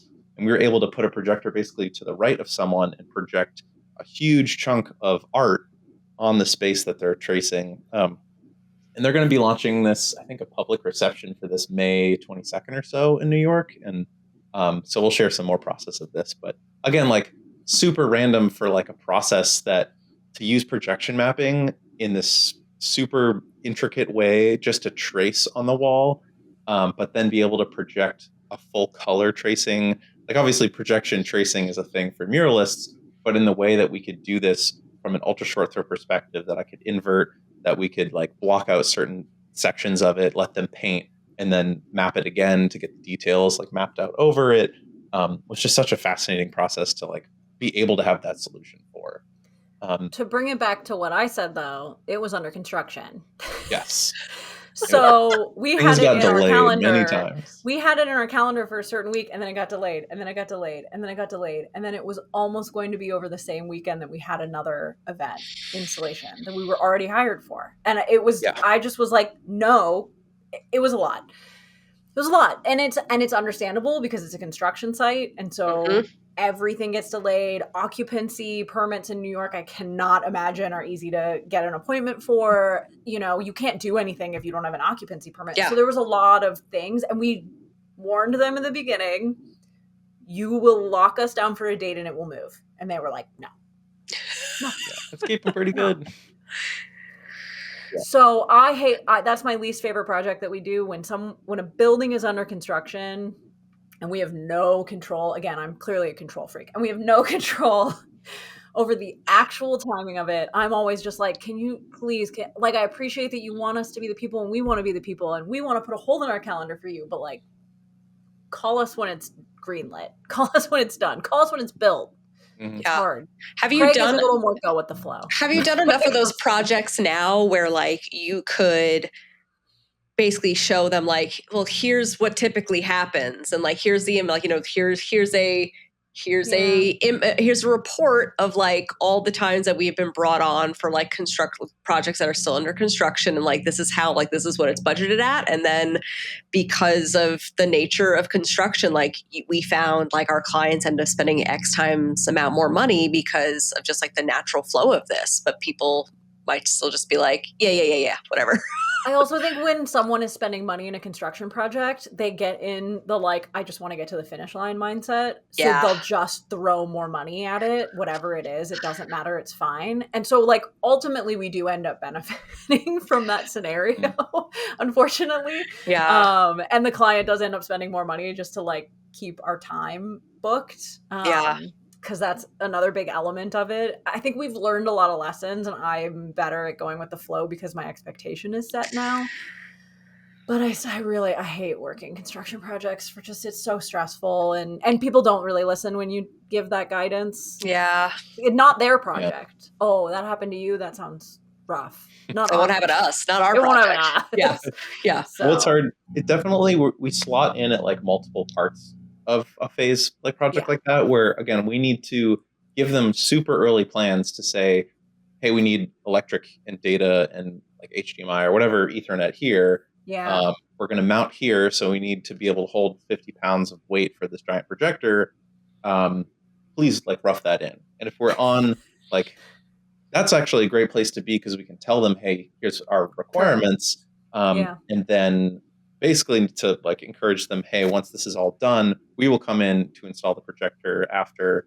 We had a little hiccup there with McMinnville too, where they were again eager to get us like in and things done. And if we're ready to install, some things might not be done. Like I think they were still doing drywall, so there was a lot of dust everywhere. And like I've heard horror stories of very expensive horror stories actually that are, you know, you're doing work in a space and the projectors are on and they suck up all the dust and you just brick projectors that cost Because it's hot 30,000. too, so Yeah. it just makes like a drywall paste basically inside the projector. Yeah. So Totally. Yeah. So then you have to buy new projectors if that's the case, Yeah. or you know it gets very expensive. So it is kind on of that encouraging trip, them. did we install the projectors or did we come home? Did we say? That one, I think we did end up installing one of them, and then the other one had an HVAC duct that was right where we were going to install it. And ultra short throw projectors I love, but they're very unforgiving as far as where the lensing ends up. You can't just like do like a lens shift or zoom or that sort of feature kind of thing. So they had to like restructure that so we could remount it. And the other one we literally just plastic bagged and sealed, and it wasn't turned on or anything. Same with that like bas relief that cost like Oh God. $6,000, $8,000 to build, basically custom CNC, really interesting, intricate detailed carve. We put like cardboard all over it and like blocked it out to be like someone could hit it with a ladder, right? Yep. Like it is essentially density foam that has been like painted with projection paint and that sort of thing, but it's not like, you know, it's delicate still in that form. Like it has a hard coating to it, but only so hard if there's a ladder that gets swung around. So Again, yeah. I can't control any of those people on site. Too many variables. Too many. I can't come down there and stand there and yell at people to get away from it all day. So well, like, this is my job. Yeah, part of these things are just, it's part of the project too. Like it's really nice to have a permanent piece anywhere because people can go check it out at any point. Like if you're in Vegas, you can see the show at the Neon Museum. If you are in McMinnville, you can... Except if it's misty out, like when I went to go see. Yes. Brilliant. So that talks about, you know, a little bit about like, you know, it's a permanent exhibit, but like just depending on weather and things that are out of your control. Too windy, 100%. they shut the whole place down. Wild. Yeah. Oh, 100%. And that's also like really rare that like it's such a testament to the fact that that's been up and running for over 7 years. And we've done some like upgrades. All new projectors got installed last year. But, you know, it's outdoors in Vegas. That is a very unforgiving space. Hell yeah. We have AC in those custom towers. But yeah, if there's a monsoon, if there's too much moisture, it's going to have a differential and it's going to fog up. And then you don't get projection outputs. And so, yeah, that's an ongoing kind of struggle is like, I could do a temporary thing that's one night only for like the Portland Winter Light Fest. And people will see it that one night, but it doesn't have that like permanence, that like ongoing feel to it. So I think it's that balance we're striking with like more of our permanent light capsules installations that are architectural gobo lights that have like a DMX player and like an enclosure that are like as analog and as bomb-proof as possible. And made to be outdoors too. Yeah, the hardware is not in an enclosure that's like keeping this delicate thing alive. It itself is robust. And like, how can we make light art that is inherently robust, not like, you know, being babied in this like little climate space because it's essentially a computer. How do we make these more permanent and minimize the maintenance that are ultimately part of the job as well. It's like keeping Well, I these. mean, I love that you think about that stuff with projects too, right? Like, I think a lot of people have the idea and they just pitch the idea, but they're not thinking through the, like, what could go wrong? And Yeah. here's the lessons we've learned from these other projects. And we're going to bring our expertise into this and tell you where this will fail, or like why this concept needs to shift in this way, because, you know, you have all of this experience building things in these very extreme environments. So Yeah. Yeah. That sort of approach to creative work where it's not just, and also thinking about like the actual content you mentioned before, like, you know, this is iterative, like, you know, you have a great V1 and then we can come back and we can reevaluate. But like with your background as a graphic designer, is this how you always thought about creative work? Like, okay, here's a cool project, or like, here's a great pitch. Were you always thinking about like all the potential ways that it could go wrong? I mean, yeah, I think inherently I'm like, obviously trying to stay like positive with a lot of these things, but Yes, like you and. never know. yes, and Exactly. The yes and, not the no but. But I think a lot of those are like, you also only know so many of those fail points that you've experienced, and you don't know what you don't know, obviously, right? Mhm. So a lot of the learning early on with projection mapping was like, you learn the basic of here's a projector and a wall, and it's mapped. Great. And then like very quickly you hit fail points where like, oh, the projector moved. Oh, the canvas moved. Like it ruins the experience. So like you have to very quickly learn, oh, well, maybe I can put it on the ceiling and I'll mount it that way. And cool, it lasted for like a little longer, but then, you know, there was noise in the building and it moved a little bit. And so you're constantly kind of solving these errors essentially. And, you know, 12 years in down the line now, I have like a lot of those saved up where I just go directly to the solution versus the kind of like, hey, you can work this thing out. But at the same time, I also love like when we're doing these kind of run and gun light capsule projections, it's a generator or like a electric, you know, power inverter, a projector on a tripod, and I just do a pop-up thing and I can map it like within 10 minutes or something, because I've developed different ways to like quickly map something that is intricate, and then it can just be up and we can put it down and there is no maintenance involved because it's just there and then it's gone. So I kind of love that as well. And yeah, I think it's just really hard to foresee what you don't know unless you, like Jess is saying, the research. Like you can kind of see what might pop up in certain scenarios if you're in like a certain location or a different venue, or hey, we need to get on this like roof to do this projection. Like, how are we going to do that? How are we going to make sure it's safe there, right? Like, so there's all sorts of unknowns, especially as we're trying to do more of these like pop-up light capsule ghost sign things that require completely different logistics for every single one. It's like hard to have that like consistency to do, you know, across all of them. I also, in our portfolio, whenever I'm doing like here's what we did for this project, I like doing like here's what the challenge was on this project and how we overcame it. I know it feels a little like college, you know, presentation, but I do feel like clients like seeing, okay, something did go a little wrong, and like they're presenting what their solution was. So I know, you know, if there is a challenge, that they'll be solution oriented and that they'll figure it out. Like we've definitely had on-site problems that happened and we just didn't tell the client that the problem was happening, and then we fixed it ourselves. It was like we have an hour before there's a client walkthrough and we have to tell someone that something's wrong. Let's just spend the hour and fix it. And we do. So how do you account for all that flexible space of like the problem solving when it comes to like budgeting out a project? Or is it mostly, you know, you're getting like, here's the budget and this is the money that you're getting, and then it just kind of takes as long as it takes?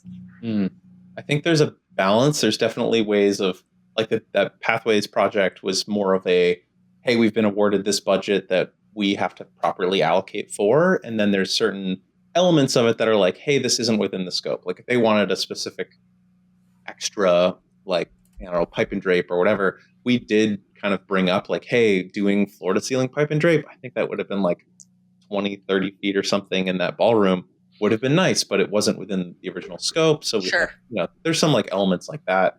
And then typically I like to just build out projects as like a project fee, and here's the hardware associated, and then here's the creative associated. So it's a little bit of like a classic like time and materials kind of thing. But each project you kind of get a vibe of like, this client feels like flat rate is going to be simpler for everyone involved. If I get it done quicker, I'm more efficient, I make more money. Or if you think, this is going to be a longer relationship ongoing, they get to pay for what we're engaged with. And then it's more of like a hourly or daily kind of built rate. So there's no kind of cut and dry for it, I guess, that we like to do. I will typically, say though, you add in a contingency. Mm-hmm. And our structure is usually 50% of creative upfront, and then material cost upfront as well, because we have to purchase, large purchases, projectors. And I think we're lucky. I did not experience this level of like everyone just saying yes to that structure when I was a photographer, because apparently once you deliver photography, you better wait 90 days in order to get paid. It's crazy. We can talk about that for a while. But for some reason, when there's like a physical thing, like we have to go buy, they'll just pay Craig. So I'm writing that. I'm just cruising on that. I love it. It's part of terms, really. Like terms themselves are like a conversation, right? Where you get to say, hey, this installation requires 50% upfront because, it's pretty obvious if we're doing all these large purchases or need to, get the work going. That's like been my sort of standard is 50% upfront. And then if it is, purchasing hardware, then it's, they pony up all of that. And then, but it's nice on the back end where if we don't use that 10% contingency, like Craig isn't charging for that, right? So like you're getting to report, like this was the budget, we had a contingency and we came under budget, right? And so having a like pre-approved estimate that includes a contingency and then only billing on the other end for the remainder plus whatever, that other half of our creative fee, which doesn't shift around, it makes clients happy. Sure. They had an expectation. They had an expectation up here and we were up here, and usually we know it's going to be fine. But like, you never know. The Miami job that we did, that was right after the hurricane came through. And so all the rental houses were like totally out of the projectors that we needed. We needed very specific projectors. And it turns out it was the same week as Adobe Max. Guess who rents all the projectors? Adobe Max. So we were scrambling, trying to get, and like the warehouse for this place is in Central Florida, which just got pummeled by a hurricane. Yeah. So we definitely ended up like totally out of our control. We ended up having to get approval for that budget because there was an overage because we were scrambling to get the right projectors for a number of reasons. And they were like, we are scrambling with so many other elements because it's impacting this whole event. So yes, approved, just do what you need to do. And it worked out, but it's because Craig, is great at building out those budgets where it's creative, it's physical, here's the hardware, here's what we're going to need. And then it's contingency. The contingency makes a big difference in those situations. I really like seeing how, you both have creative backgrounds, but within the business, you're both taking on creative aspects, the storytelling and the actual like implementation and the sketches, but then it's also you're each taking on like the more back end things. Like Craig is doing the budgets because you're most familiar with the equipment, and Jess, you're handling, the meetings and appeasement of clients and communication with that end. I'd love to know, like, since you've done so many different types of projects, you're doing, working directly with agencies, directly with clients, some of this is commercial work, some of this is grant-based work. How do you make decisions about what kind of projects you take on as a creative business? And of those, like, what are the ones that are really the most important for you? We definitely have conversations about like every project that comes in. Most of the time, we've been really fortunate with it's a project that comes in that like we really want to do. If it if it pays well, obviously that keeps the doors open. Like unfortunately, that's kind of the first thing that comes to mind is like, cool, are we going to be able to like make money with this sort of thing? Yeah. I think partly because I've been so focused on like wanting to do passion projects all the time and like figuring out ways to get them paid for. And most of the time is they don't, and I have to figure out a nimble way of doing something cheaply. And, to really strike that balance of, should we take on this project? Jess sometimes just has this like gut about some email that's like, I don't think this is going to pan out. And I still kind of remain hopeful, like a crazy email that sounds borderline spam, but like I've had things that actually happened, right? Like you kind of never know. Not that I'm like answering all these This emails that are Nigerian clearly, prince really wants a Totally. live yeah, I projection. swear it's just really blowing up over there. I can't wait to. Like I had a long conversation with someone that was working with like the Coca-Cola brand in Pakistan, and I like literally had a conversation. This was like many, many years ago. Yeah. But I have a friend who is like a foreign like journalist and was literally talking to him like, what's the feasibility of me doing a project in Pakistan? Like, what would that look like? And it ended up kind of like not working out, but I literally sent them random ballparks. Like, it's just fascinating to kind of like go down that rabbit hole.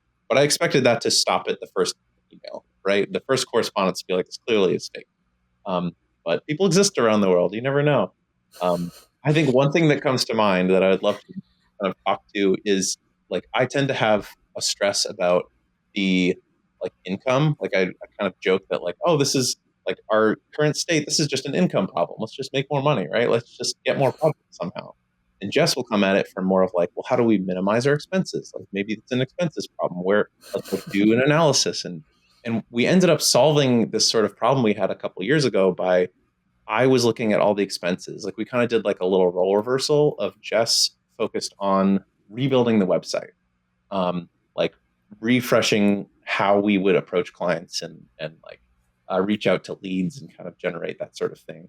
And then I focused on the expenses. So we were kind of doing what we were not worried about, like for each other in a sense. And it was kind of this beautiful moment of like, I went through all of our expenses, personal and business, and we were able to be like, okay, I don't need Matterport Pro right now. Like that's $70 a month, probably more now.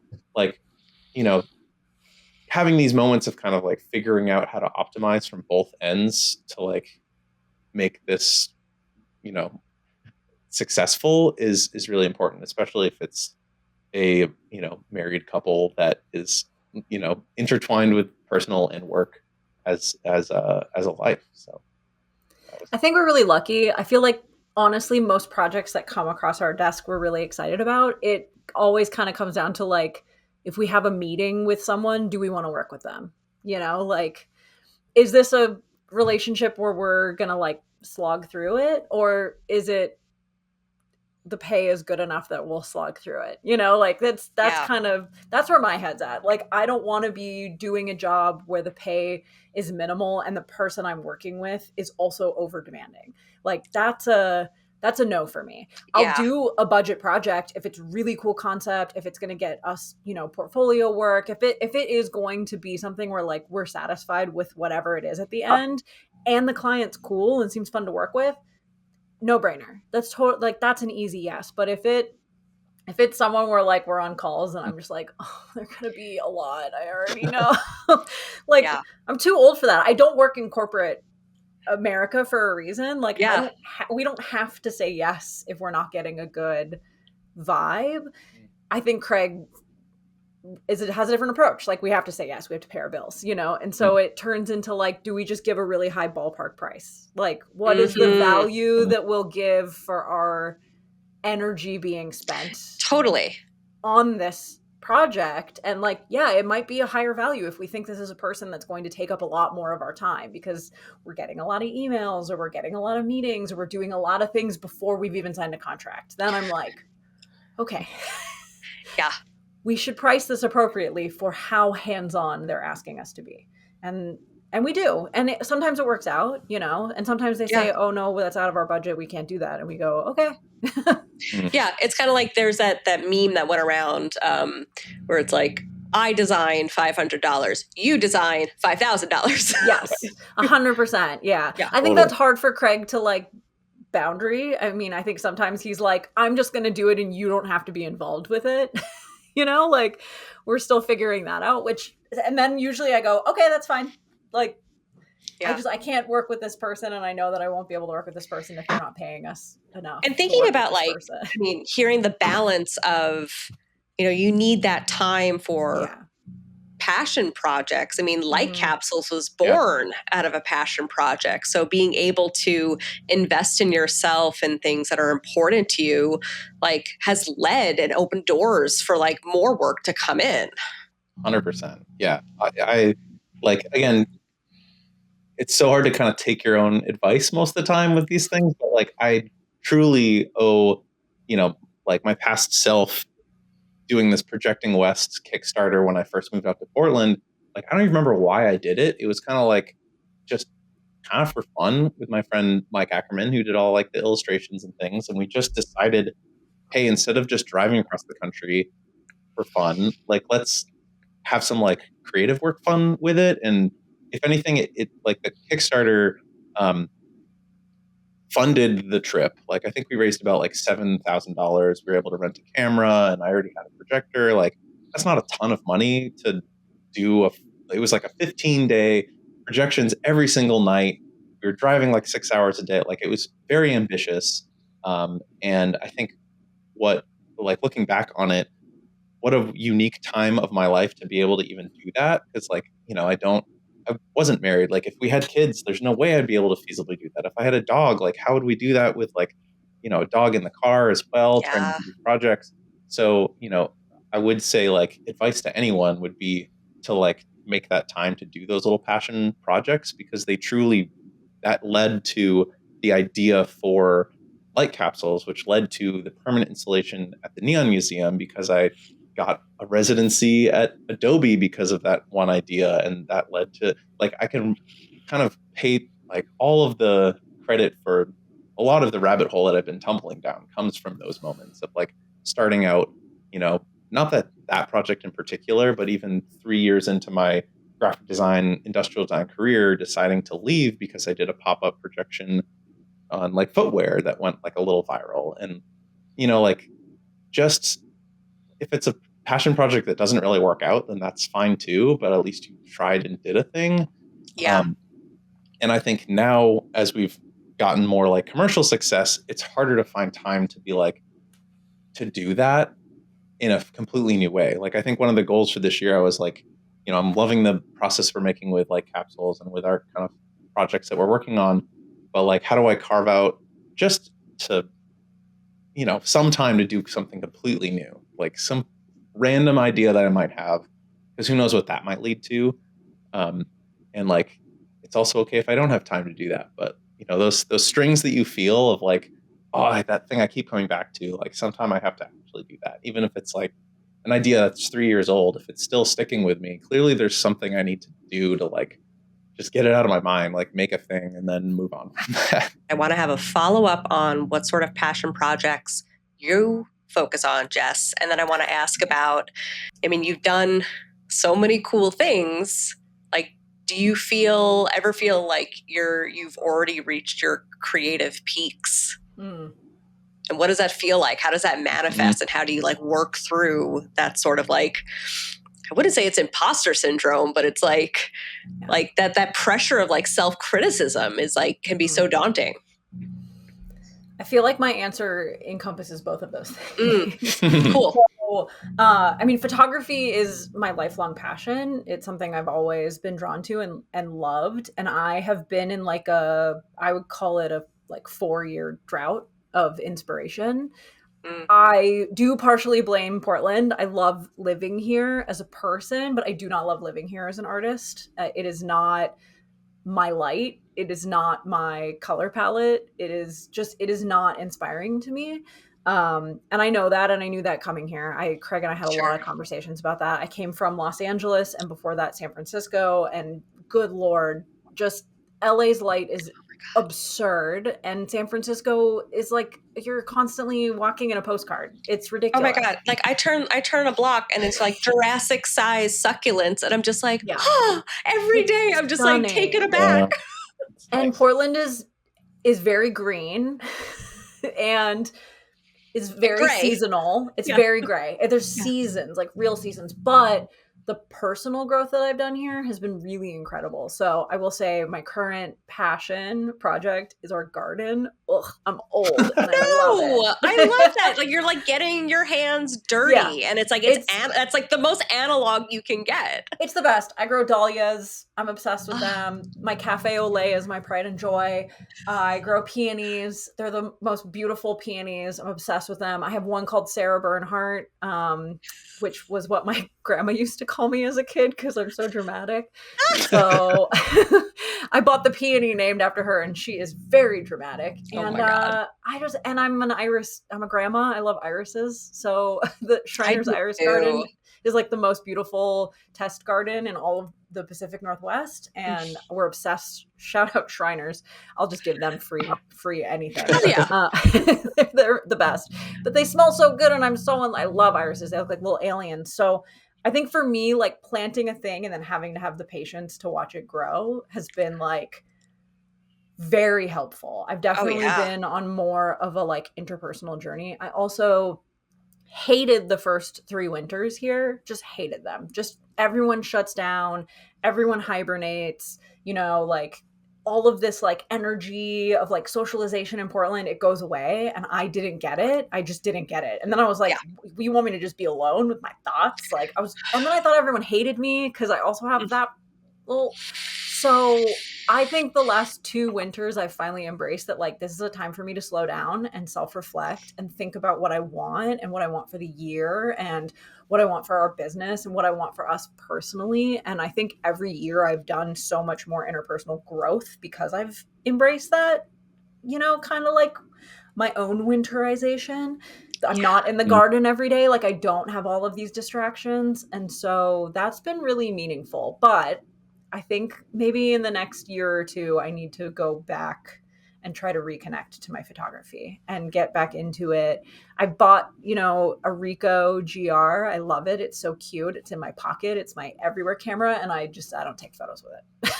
So yeah, I'm trying to figure it out. I feel like I'll get back into it again. I think photography is a lifelong narrative. I'm not just taking photographs to get fake internet points. I think for a minute there, that was definitely the driving factor for my, the sharing, but I think I got too used to the dopamine hit. And I am now in like a point of being like, okay, what is my work? And I think I had to do the interpersonal work to figure out what I want my photography like to say about me and like where I want to share that. I think I want to share it more within Portland, within the community here. There's these like small shows that happen all the time. There's, some small photography galleries. So I think I need to kind of redirect and put some energy into that. And like, I think the fake internet point thing really messed with me and my approach because I never had that approach before, and I've been a lifelong photographer.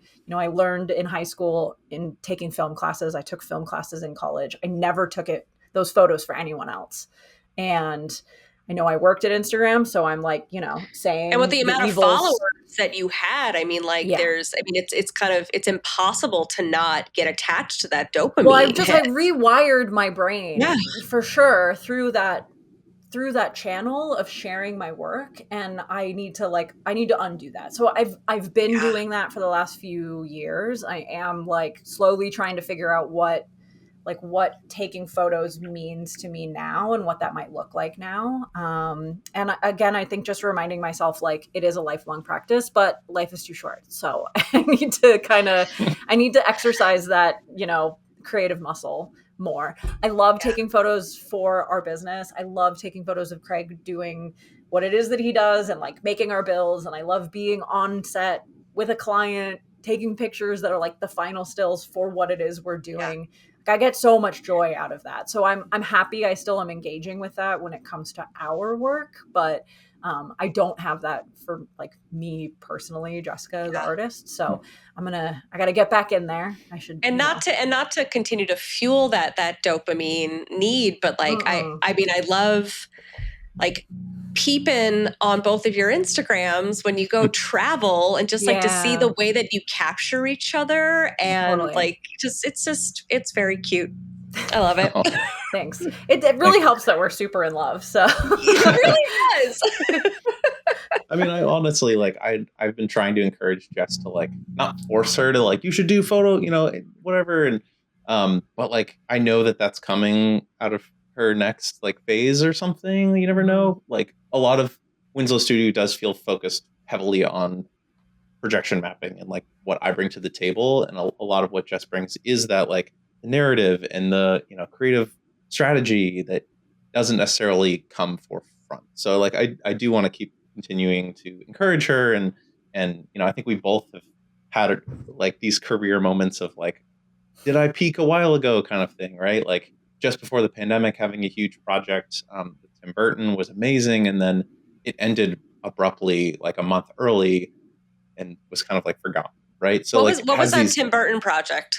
that was it was called Lost Vegas. It was a giant exhibition at the Neon Museum, and it was incredible. And we made a ton of new artworks, and I was essentially like thrown into this crazy opportunity of being Tim's like right hand man, as he would hand me sketches, and I would turn it into a digital like neon that gets sent to like a fabricator that would actually bend the neon. And so like it involved a lot of new artworks.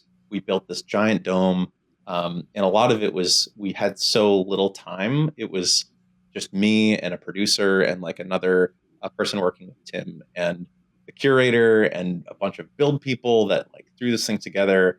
And I feel like because it got shut down early with the pandemic, it was like it didn't get that final celebration of like, hurrah, like that was good. And everyone kind of like went into their own shells of COVID. And so it was just kind of like, for me, I struggled with that feeling of like, you know, like the timeline into 2019, especially like meeting Jess, like Tim Burton project. Everything before that was like Adobe residency, like permanent installation at the Neon Museum, like Light Capsules is taking off, like all this stuff. Tim Burton, like, wow, what are we going to do next? And then like kind of nothing, and having that feeling of like, oh man, did I mess up? Or like, really, really fighting with that feeling of it is like imposter syndrome, but for yourself in a weird way of like, oh man, what did I do? Like, how do I like reignite that fire?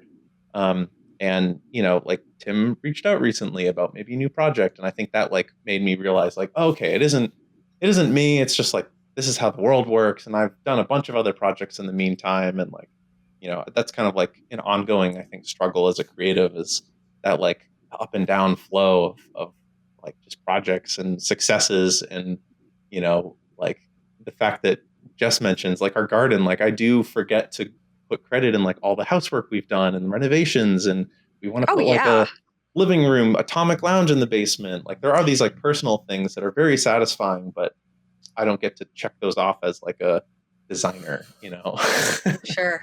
We're such like Um, checkbox people, I think, too. Sometimes we like forget to just be present, like in it. Like we're in it. This yeah. like these are the like moments of our lives that we look back on, And Yeah. so I think there's a little bit of that, like reminding ourselves to stay grounded and like, yes, stay forward focused, because all of this work is important to us and drives us, and Yeah. that's what pays for our lives, because Yeah. capitalism is still there creeping in the background. But how do we stop and recognize the work that we're doing? I think that's part of why I made us start incorporating the like dinner at the end of a project. It's like you actually have to Yeah. appreciate the win.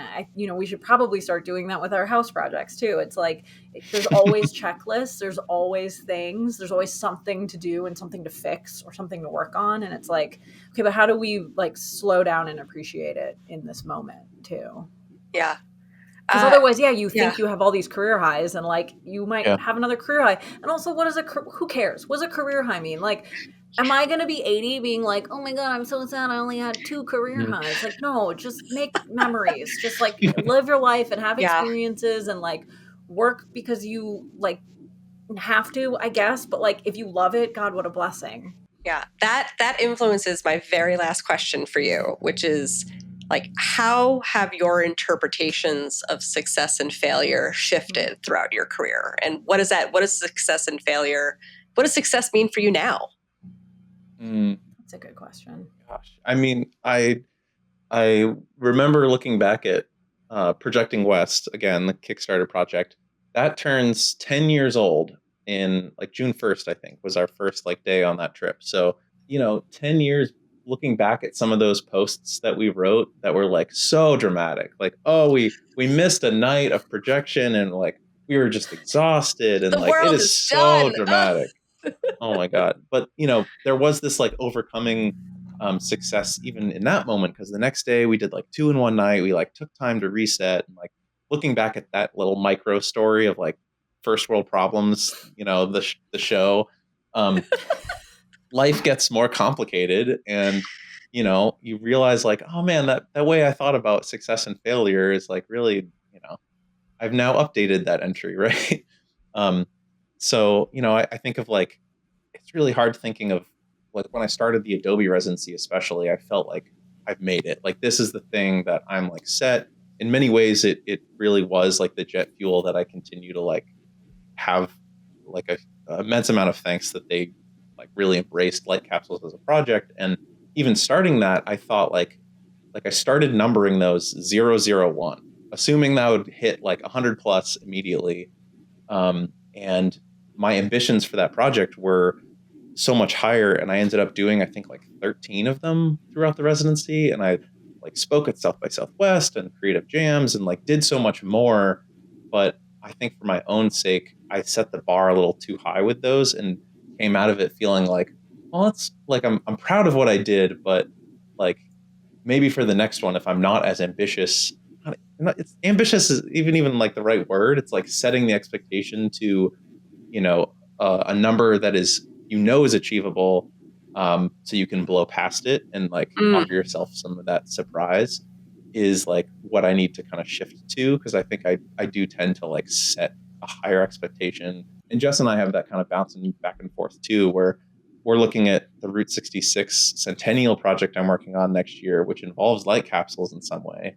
And there's 8 states that Route 66 crosses. So my base goal is I want a permanent light capsule in every state. Is that feasible? It's only 8. In my brain, I'm like, that seems pretty doable. But we only have 4 permanent light capsules right now.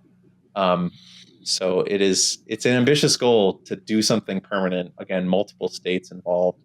I don't want to set my expectation too high if just doing an event or a pop-up is going to be easier. So it's constantly changing. I think it is worth keeping that in mind, that everything is in flux, and to try and be as present as possible. Having a studio filled with boxes because we're like in the middle of a project is stressful, but then you kind of have to realize that like this isn't going to be filled with boxes again. Like these are all going to be gone and they're going to be installed somewhere. And like, just embracing the moments between the moments that we can just be part of, and try not to think of it as success and failure. And it's so easy to think that way, that it's a struggle. It's an ongoing struggle. Yeah. What about you, Jess? I think, I feel like I've constantly had a like strange relationship with the idea of success and failure. I think, when I first started working like as a career, I didn't get it. Like working doesn't make sense in my brain. I'm like, well, I just feel like from go, I was like, why are we all just not supporting each other as a community? Part of that is probably having grown up in the Bay Area. There's a little bit of the like Berkeley influence totally in there for sure. My like aunt was a librarian. I've got a little bit of this, like, we should just have public things available to people deep down inside. But I also appreciated the independence. So like, I think right out the gate, I was like living in San Francisco, being independent, supporting myself, living in a tiny apartment. That felt like success, and then randomly getting hired at Instagram just because I went to a meetup, and like they were worried I was going to be a crazy person, and it turns out I was pretty normal and just like really into the app, and they were like, well, we should hire her. Like, whoa, huge success, right? And then we get to Facebook, and it turns out I don't really like Facebook in the way that they're doing everything. And I don't know how to keep my mouth shut because I've never worked in a corporate culture. She doesn't have a job at Facebook anymore.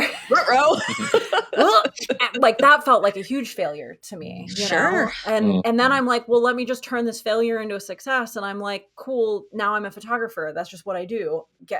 Deal with it. And I start doing commercial work. Okay, that's a success. I think I didn't see it as a success at the time. It felt like a chore to be good at that, you know, like when you're a like freelance creative, it's like so hard to view that as like, I'm doing great. And I was doing great, but it was hard. And then I got a full-time job because I was like, I need the stability. I need the health insurance. It was still creative. I was the visual coordinator at Go Get 'Em Tiger in Los Angeles. I did that for 2 years while still doing commercial work.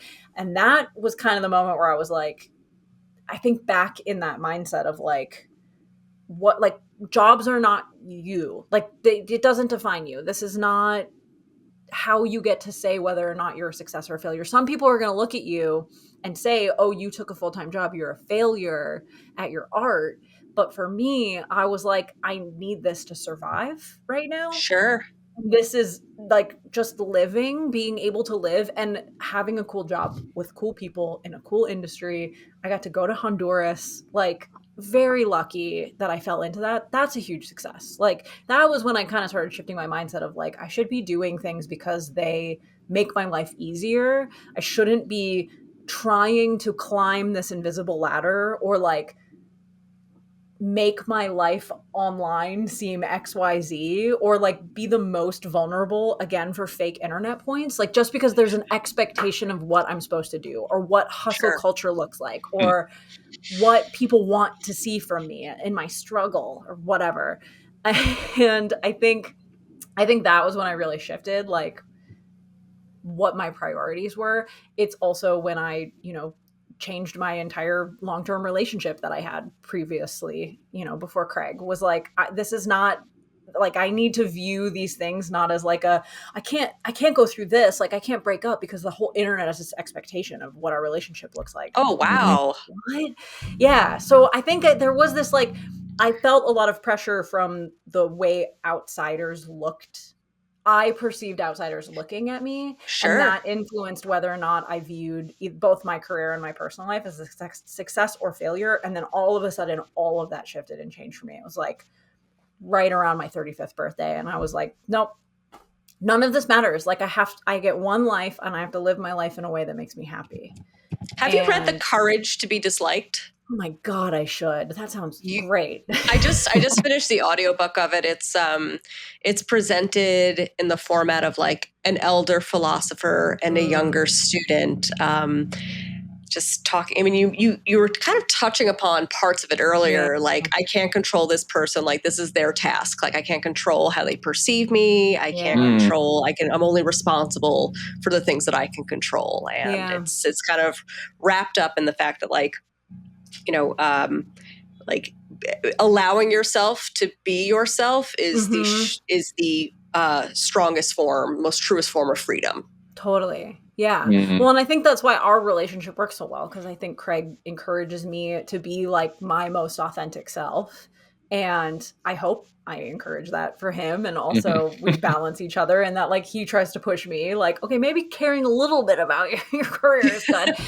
And then I pull him back being like, no, your career does not define, you know, who you are as a person. Like to me, success these days looks like being happy and like slowing down and being intentional. And I think I've been challenging myself to do things that make me afraid, because I'm kind of at that part in my life. I turned 40 this year. So I think I'm like, if I keep not doing things just because doing it is hard, then I'm again going to look back and be like, why didn't you just do that? Yeah. Because that's like 40 is nothing. I'm 2 years away from being 40, and I'm recognizing like, I mean, that's, you know, you have so much life left. We're so young. So young. And I think in my 30s, I just thought I was so old. I'm just dying, right? And again, the internet, right? Like we grew up in this time where like people weren't watching us, and then all of a sudden everyone was watching us. Yeah. And I feel like I'm trying to reclaim that. I've told Craig multiple times, I want a phone with buttons, and I want a computer in our living room that we share. You want a June bug.